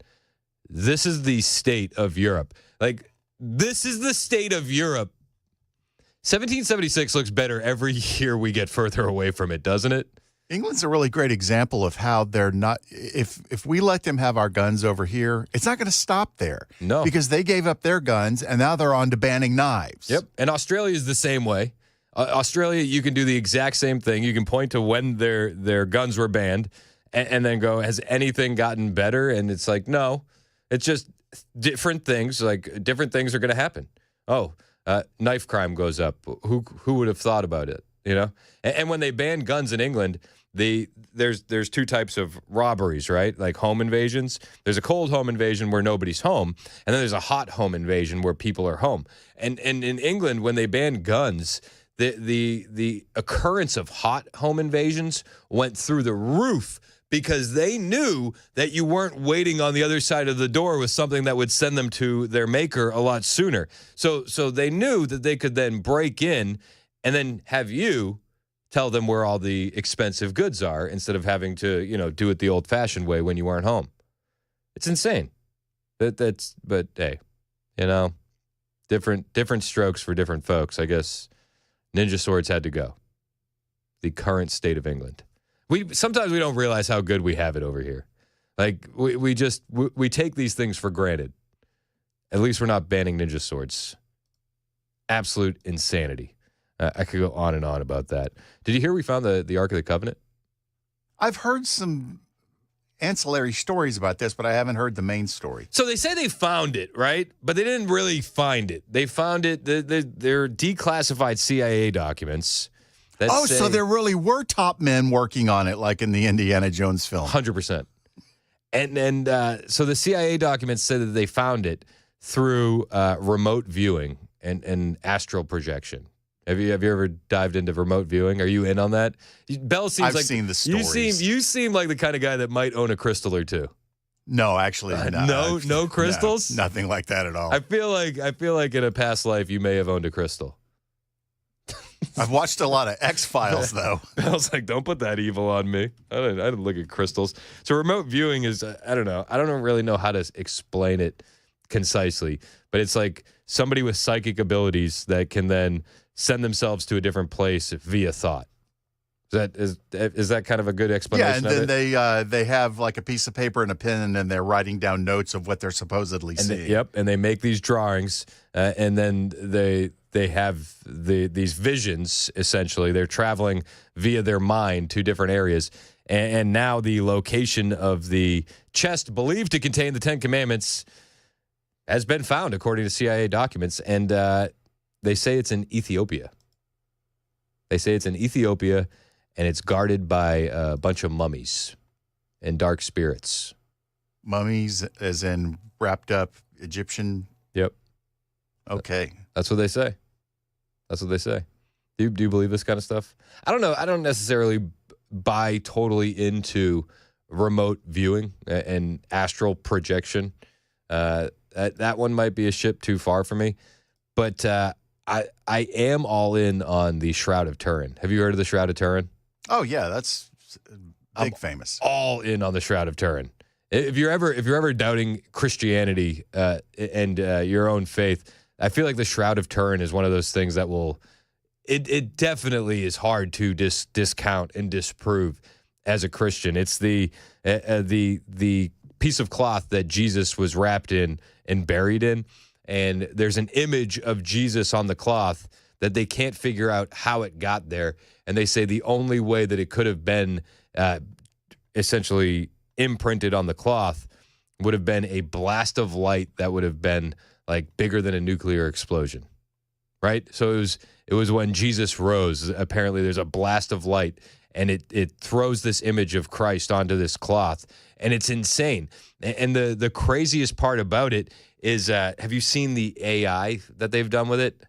So I have seen that. On AI, they've taken the Shroud of Turin and they've put it into AI, and then they made a 3D picture of the face of Jesus via AI in the Shroud of Turin, which is just wild. Now, if you're watching on Super Talk TV, I'm pulling up some pictures on Google so you can kind of see what the Shroud of Turin looks like, and it's the body of Christ, and there's blood on this shroud that they can't explain.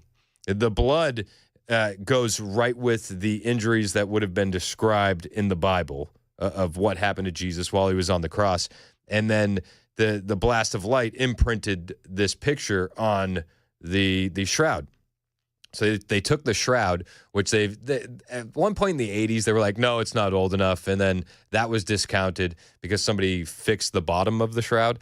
But the original piece of it, they've dated it now via science and say, no, it's definitely old enough to be the shroud that was wrapped around Jesus. But then on AI, they pumped it in and they used AI to recreate Jesus. And there's because of the distance that the shroud was from Christ, that they say when the image was created, when the light burst, it gave 3D info to artificial intelligence. So they were able to then take that and create a picture of Jesus based on the shroud, which is just wild. Absolutely wild in so many different ways. So I don't know about the Ark of the Covenant.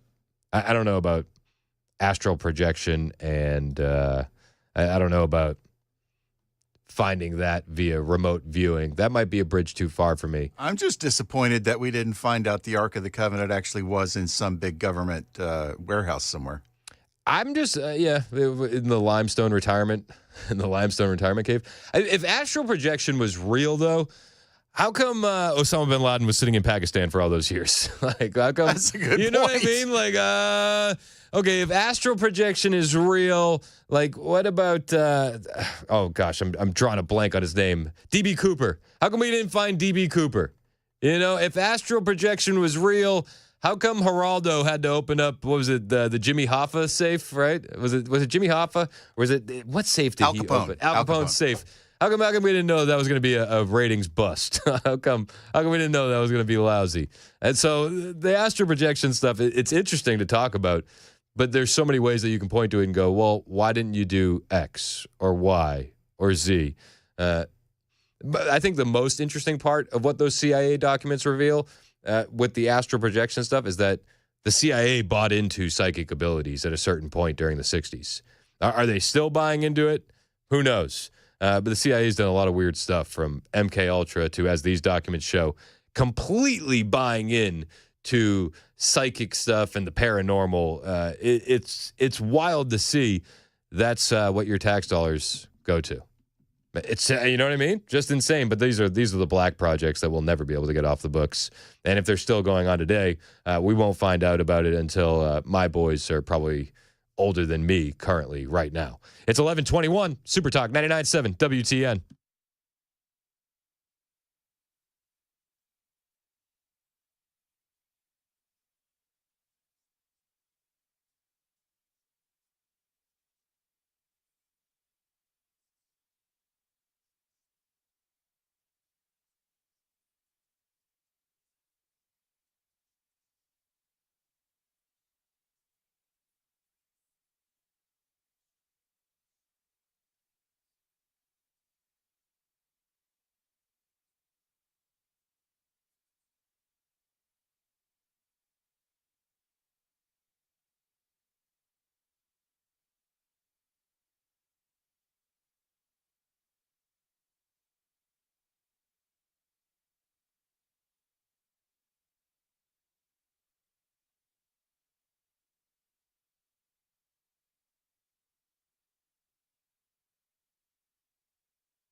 Looks like there's been a phone call between Canada and the White House. We'll run down the details on that at 11:30 on Super Talk 99.7 WTN. That's Ken Weaver in the newsroom. I'm Chris Hand, Super Talk 99.7 WTN. Show's brought to you by Better Water LLC, water filtration systems, water softeners, betterwater.com.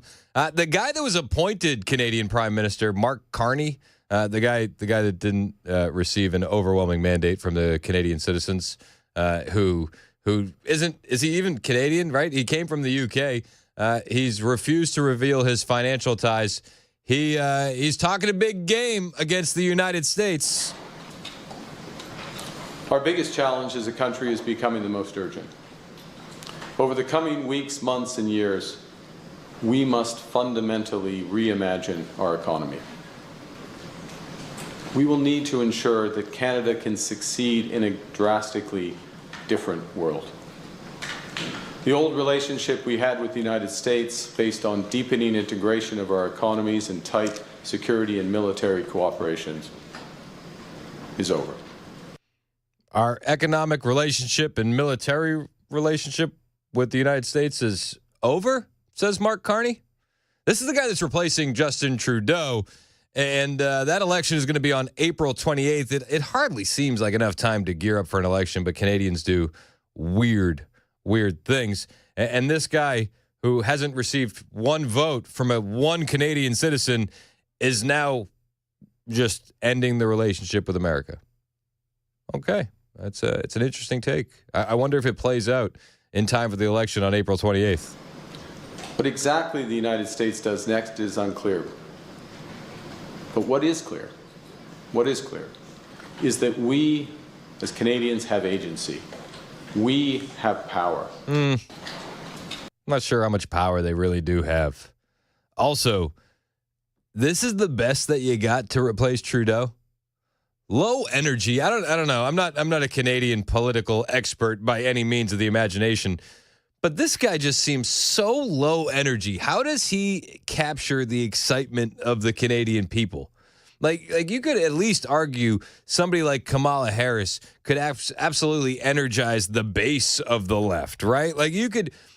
She's an awful candidate, but I would argue she's a far better candidate than this individual as far as liberals go for Canada, right? There's nobody better. There's nobody better. Justin Trudeau, as much of a soy boy as he was, far more exciting than this individual. Far more exciting. And it seems to me, and maybe I'm reading too much into it, but it seems like they're already laying down some groundwork in case the Conservative Party wins the election. This story appeared in The Guardian, which is a big publication over in the UK, saying that India is interfering in Canada's federal elections, that China is interfering in federal elections, and that Pakistan is going to be interfering in their elections.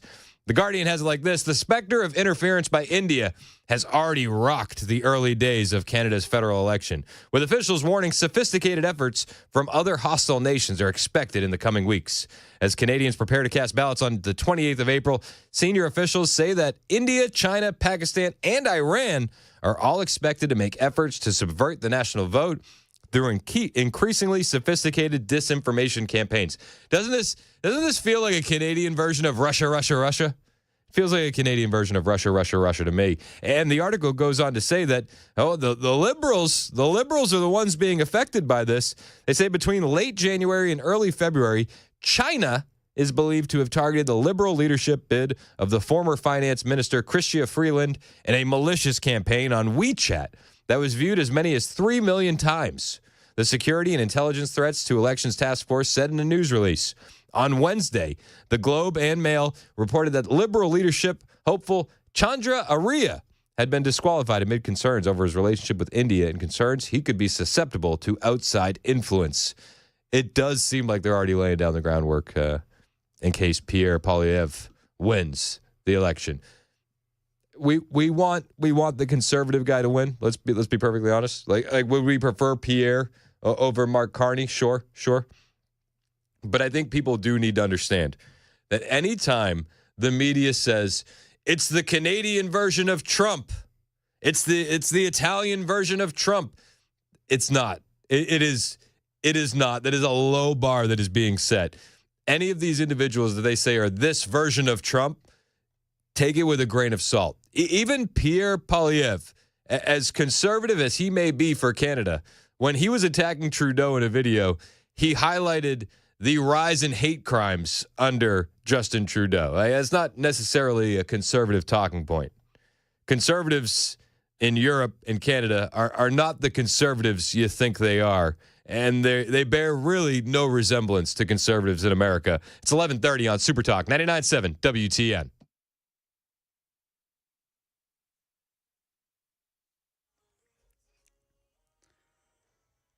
$11:30 on the dot. I'm Ken Weaver with your top stories. Right now in Williamson County, drivers got some construction work. Looks like it's going to be impacting 65 northbound just past the Duplex Road overpass. And then some road work affecting the off-ramp 40 westbound to go northbound on Briley Parkway in Sylvan Park. And a crash blocking the right shoulder 24 westbound past Bell Road. There's been a phone call between Canada and the White House. President Trump, in a post on social media, said he had a, quote, extremely productive call with new Canadian Prime Minister Mark Carney. This was the first time the two leaders have spoken since Carney came into office 2 weeks ago. The president said they'll be meeting immediately after Canada's upcoming election on April 28th to focus on a range of issues. The conversation comes as President Trump has threatened large-scale tariffs on Canada if it takes retaliatory measures in response to his latest tariffs on autos and auto parts. Prime Minister Carney calling those tariffs a, quote, very direct attack. Karen Travers, ABC News, the White House. The Trump administration asking the Supreme Court to step in to allow further deportations of alleged Venezuelan gang members under the Alien Enemies Act of 1798. The administration's move comes 2 days after a D.C. Circuit Court panel upheld Judge James Boasberg's temporary order, blocking further deportations of Venezuelans under that act. The Justice Department says Boasberg has inserted his court into delicate matters of national security and diplomacy that took weeks to line up. The appeals court above him ruled 2-1 that his temporary order should stand. It's set to expire tomorrow, but immigrant rights groups are seeking an extension. And at least 150 confirmed dead, dozens missing after that massive earthquake in Southeast Asia. Frightening, and something I haven't experienced in all over the 10 years that I've been living here in Bangkok. I mean, earthquakes are not common here. That's Jack Brown telling ABC News he saw the collapse of that large apartment building that had been under construction. Some of the workers feared to be trapped under the rubble. That's the latest news. Weather's next. I'm Ken Weaver, WTN News.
36 minutes past the hour on Super Talk 99.7 WTN. I'm Chris Hand. Show's brought to you by Better Water LLC. Water filtration systems, water softeners, lack of gay frogs available at betterwater.com. We love those guys. You know, when I met them, I said, dude, is the Alex Jones clip, is it rubbing you the wrong way? You know, you okay with that? Because we just thought it was. So I said, behind the scenes, we just thought it was funny. And we were like, you know, it was making us laugh. We thought it would make the audience laugh. They said, we love it. That's what they said. They said, we love it. Keep going. All right, perfect. Betterwater.com. Trust the people that advertise here. Patriots, Fearless, all of our advertisers. If they're on this station, they got to be pretty good. There's some in there that, you know, I look at them like, I don't know about you. But for the majority, pretty good. Pretty good. And I'm not talking about the Cars for Kids song. I like that. Hey, I haven't heard that in a while. Have you heard that in a while? No, actually, I haven't. I think they might be taking a break with their advertising. But, you know, you always have that little memory in your head where you can let the earworm just repeat itself for your own happiness. It's a bit of a bummer. You know, every single one of my kids, we've all listened to this station. We moved to Tennessee. Kennedy was like, was he like 3 or 4?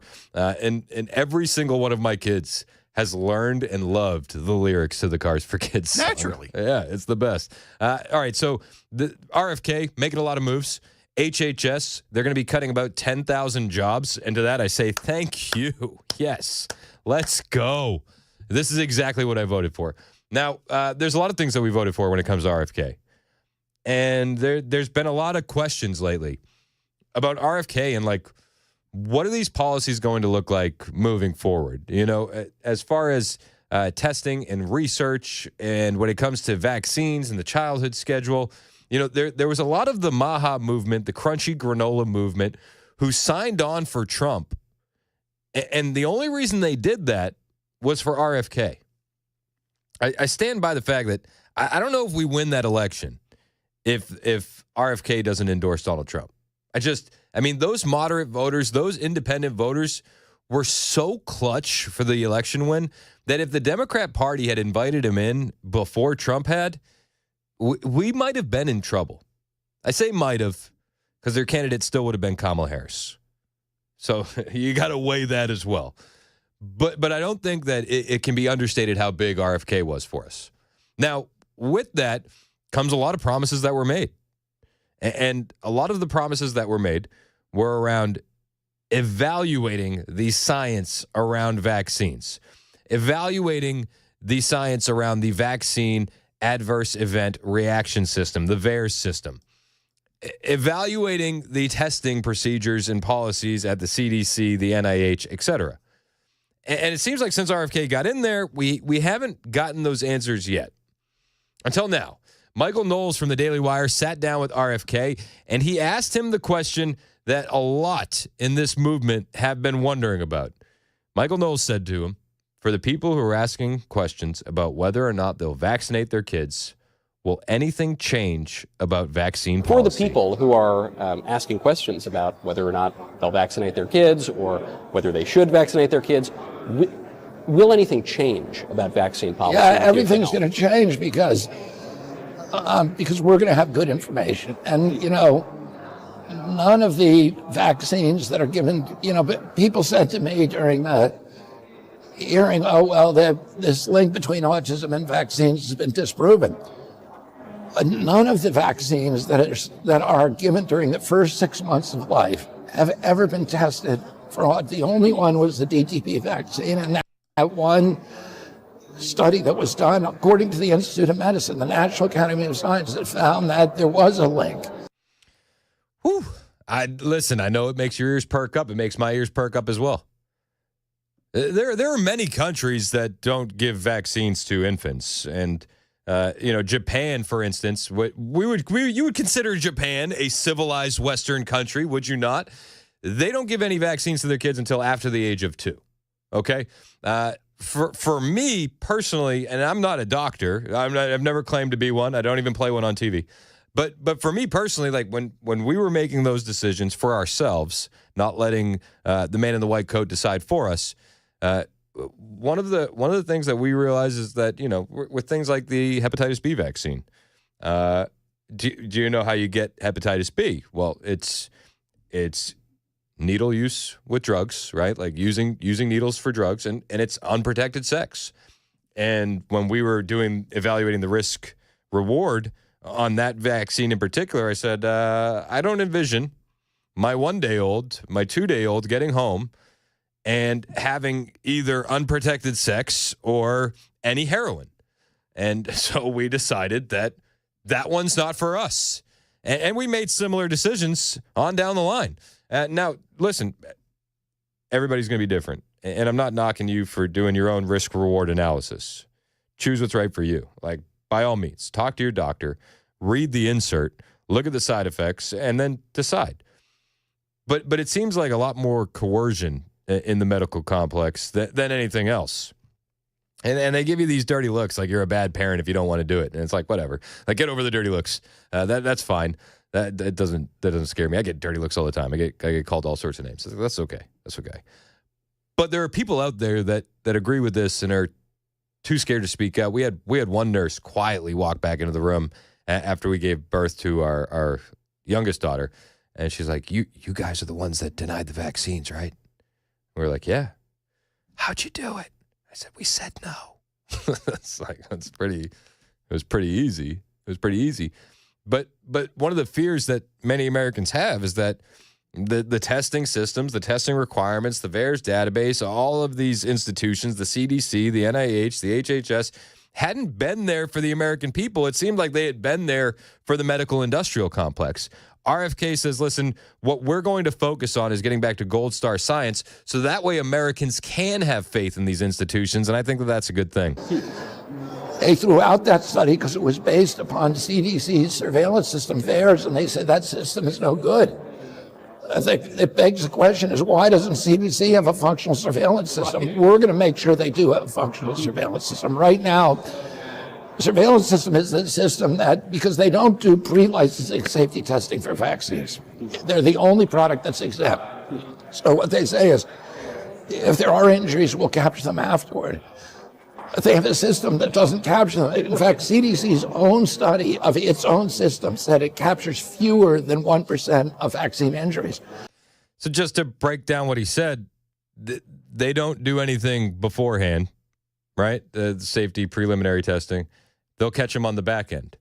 But the system where they catch the injuries on the back end catches 1%, less than 1% of vaccine injuries in the country.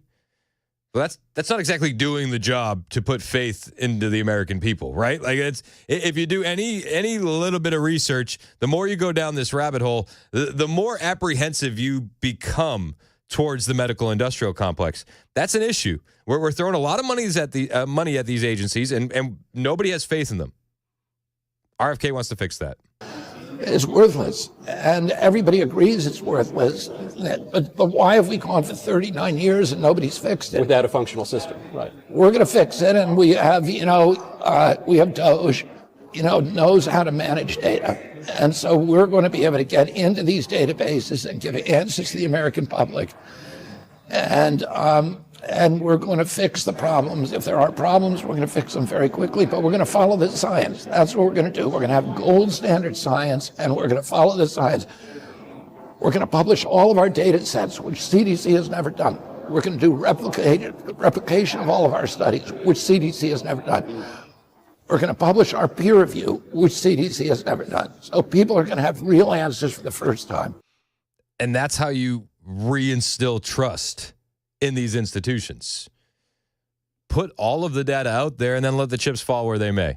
Now, this has been a big question on RFK. Like, are we going to get to this? And it seems like we're getting to that place. RFK doesn't seem like the kind of guy that's going to be, Puff Daddy in a Biggie video and just like out front dancing about everything he's doing. He seems like a guy that really just wants to get to work. And it seems like they're getting to work. 10,000 job reduction coming at HHS. They're calling it an overhaul of a Maha overhaul with these cuts. And RFK released a statement on Thursday saying, we're not just reducing bureaucratic sprawl, we're realigning this organization with its core mission and our new priorities and reversing the chronic disease epidemic. The 10,000 cuts are in addition to the 10,000 employees who opted to leave since Trump began his term. So we're going to be at 20,000 less employees. This is a good thing. This is a good thing. The ultimate goal is to overhaul is to focus HHS on ending America's epidemic of chronic illness by focusing on safe, wholesome food, clean water, and the elimination of environmental toxins. Let's go. Sign me up. Again, we talk again all the time about our friends over at Better Water. It's like you think about the nasty stuff that's in your water. It's wild. Wild. We need to get back to focusing on this. I know that one of the things that they've done is they've redefined the healthy food down to like one page as opposed to just a huge book of health recommendations over at HHS. They say the restructuring will result in a total downsizing from about 82,000 to 62,000. Full-time employees will serve multiple goals without impacting critical services. According to the agency, the department said the effort will save taxpayers $1.8 billion. I'm here for it. I'm here for it. Now, people will say, well, you know what's going to happen with that money? Well, they're going to cut services, right? That's what's going to happen. Medicaid, Medicare, all the things that the irrationals will yell when they're trapped in their echo chamber. RFK goes on News Nation with Chris Cuomo and says, we're not going to be cutting those services. We're not going to cut services. We're not going to cut Medicaid. We're not going to cut Medicare. We're going to continue. We're going to provide services, but more efficiently. We have, thanks to Elon, and by the way, what Elon did with our agency is going to help our agency. So I'm very grateful to him he came in for the first time with a real org chart for the agency. The agency org chart, when I arrived, was incomprehensible. There was no chain of command. There were people operating in all these different silos and fiefdoms. And they were so territorial and so self-serving that they were selling patient information to each other. So I tried to get the CMS patient information, which belongs to the American people and belongs to HHS. And the sub-agencies said we have to buy it from them. No. How about no? We already paid for that information once. But no. We need your tax dollars to pay for it again. How about no? You understand how this restructuring is going to change everything, right? Like, do you understand that? The bureaucratic bloat from HHS. Not only do you have to pay for it with your tax dollars originally to get the data, but then if you want to look at the data, that's going to cost you another fee. How about no? And it doesn't make any sense. There are sub-agencies that refuse to give us patient data. This is depersonalized data. Mm-hmm. And we need to make America healthy again. What Elon is doing is he's using AI to improve health, to improve efficiency, to improve delivery. And he had a bunch of geniuses come over to the department, create an org chart that worked, and consolidate. We have many divisions that are doing the exact same thing. We need to consolidate them and give them a sense of mission. Amen. A unified mission, an organized mission, one where everybody's following orders from the top down. And they're following RFK's lead. Oh, those evil DOGE kids and their crazy, wacky ideas of making things efficient. I mean, again, they'll scream that the DOGE kids are just so evil. This is so anti-American. They're going to hurt Americans. Yet, when you listen to Elon in this interview with the DOGE engineers last night on Fox, you come to find out very, very quickly that this entire mission is being waged by people who love the country. One of the DOGE staffers goes by the name Brad Smith, and he was talking about how he wants to make this country more efficient. And then another guy gets on there, and he's telling the story about how he was running 5 businesses in Houston, and he left those businesses to come do this work for free. And you hear all these guys tell this story about how they have a real mission, a real purpose here, and these are patriotic Americans doing this work for free. Do you guys all see this as a patriotic duty? I mean, is that really what this is about? It's essential. Very much so. I do, 100%. was running 5 businesses in Houston, and I left that. I left great people to do this, and my wonderful wife said, "Go for it," and here I am. But I feel like this is me giving back to the country. This is me giving back to the country. You have to understand, all of these people have the country's best interest at heart. And if we keep operating that way, I think it's going to turn out pretty damn good. It's 11:51. Super Talk 99.7 WTN.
Yeah, it's a wild story. Wild! 56 minutes past the hour. Super Talk 99.7 WTN. I'm Friday Chris Gay Hand. Frogs. Chad Benson's in here. I missed your demonic seals. Oh, they were so they're on drugs. There is a algae that grows there, and it produces something. It mixes with certain things, and it becomes poisonous to them. And essentially, they get like really sick. Then they become almost zombie-like. It's like bath salts, as Bell said yesterday. Really? Then they become almost rabid, and they will attack people. I think that we need to harvest, tax, and regulate. That'd be great. Let's do it. So are they murdering anybody? They attacked a couple surfers really bad, and they're chasing people on the beach. But they're also dying in massive numbers. So they're like, you can't go up and down the beach now and not see a dead seal or dolphin. Really? Yeah. The dolphins are in on it too? Yeah, they're totally in on it. Well, they feel like they're addicts. Dolphins are questionable. We've had these discussions on Nashville's Morning News. Dan has swam with dolphins. Well, of course. This from a guy who doesn't believe in tsunamis. I told him I thought that was too risky of a venture because, as everybody knows, dolphins tend to get a bit rapey. They do. They have been rapey. There was a woman hurt last week at a thing in Mexico. It's just they were a bit too excited. I don't think he wanted her on top of him doing something or like holding his fin, and he decided to say, "Hey, look, I'm a 700-pound beast in the water. Watch this." Is that your dorsal fin, or are you just happy to see me? So yeah, it was not a good situation for her. She was still in the hospital. No means no. That's it. It really, I mean, it puts a whole different spin on Flipper when you know. Oh yeah, like totally. Get those kids away from that dolphin. That's a shame. Oh my Lord! So you hear the horror stories about kid actors, then you find out in Flipper it was a different kind of mammal. It was a different kind of mammal. What happened to Flipper? I can't tell you, but let's just say, wait till the documentary comes out. That's a conversation for HR. Michael Jackson tried to adopt me. Oh, jeez. So are you as kind of bored with the news this week as I am? I got to a point where I feel like even like your leftist mainstream media reporters are like, we're just mailing it in. Well, the funny thing is weird because they finally found something that people are going, oh, that's kind of interesting. It's like, the screaming and the yelling with Tesla and all that other kind of stuff. It's kind of boring. It's a little overdone. But you know what? This is, you guys shouldn't be texting people this stuff. And that's interesting. And you know why? I've always said this too. The easier it is for people to understand, the more involved they'll get. People really got bored with Russia because there was too many Otskis and Itskis and, who's this person? But they were like, oh, Ukraine, I understand. Wait, they're both named Vladimir? Yeah, I know. Very confused. I'm lost. But then with the whole thing with Zelensky and the phone call, well, it was like, okay, that's easy to understand. It's like one moving part. This is easy to understand. It's text messaging. Everybody does it. Yeah, you're right. But again, it's just, there's only so much you could say at this point. Like, unless the investigation turns up something else, what do you say? Yep. I think the investigation should turn something else up. Yeah, it should. We'll see. It stinks. It stinks. It stinks to high heaven. Well, did you see Waltz also had his Venmo account, the people he would send money to on Venmo open? Did he? Yeah. Nice. That's been circulating online. All right. How much money is he sending? Any 15-year-old girls? I didn't see that. I didn't see that. They're my friends. Okay. What are you focusing on when we get back? You know what? We got a lot of fun stuff to talk about because we're going to take it a little bit more casual and easy today. We're going to talk about Firefest. We're going to talk about we've got some interesting stuff with Bill Maher, talking about why he's going to sit down and hang out with Trump. Hey, if Morning Joe can do it, Bill Maher can do it. Yeah. Chad's in.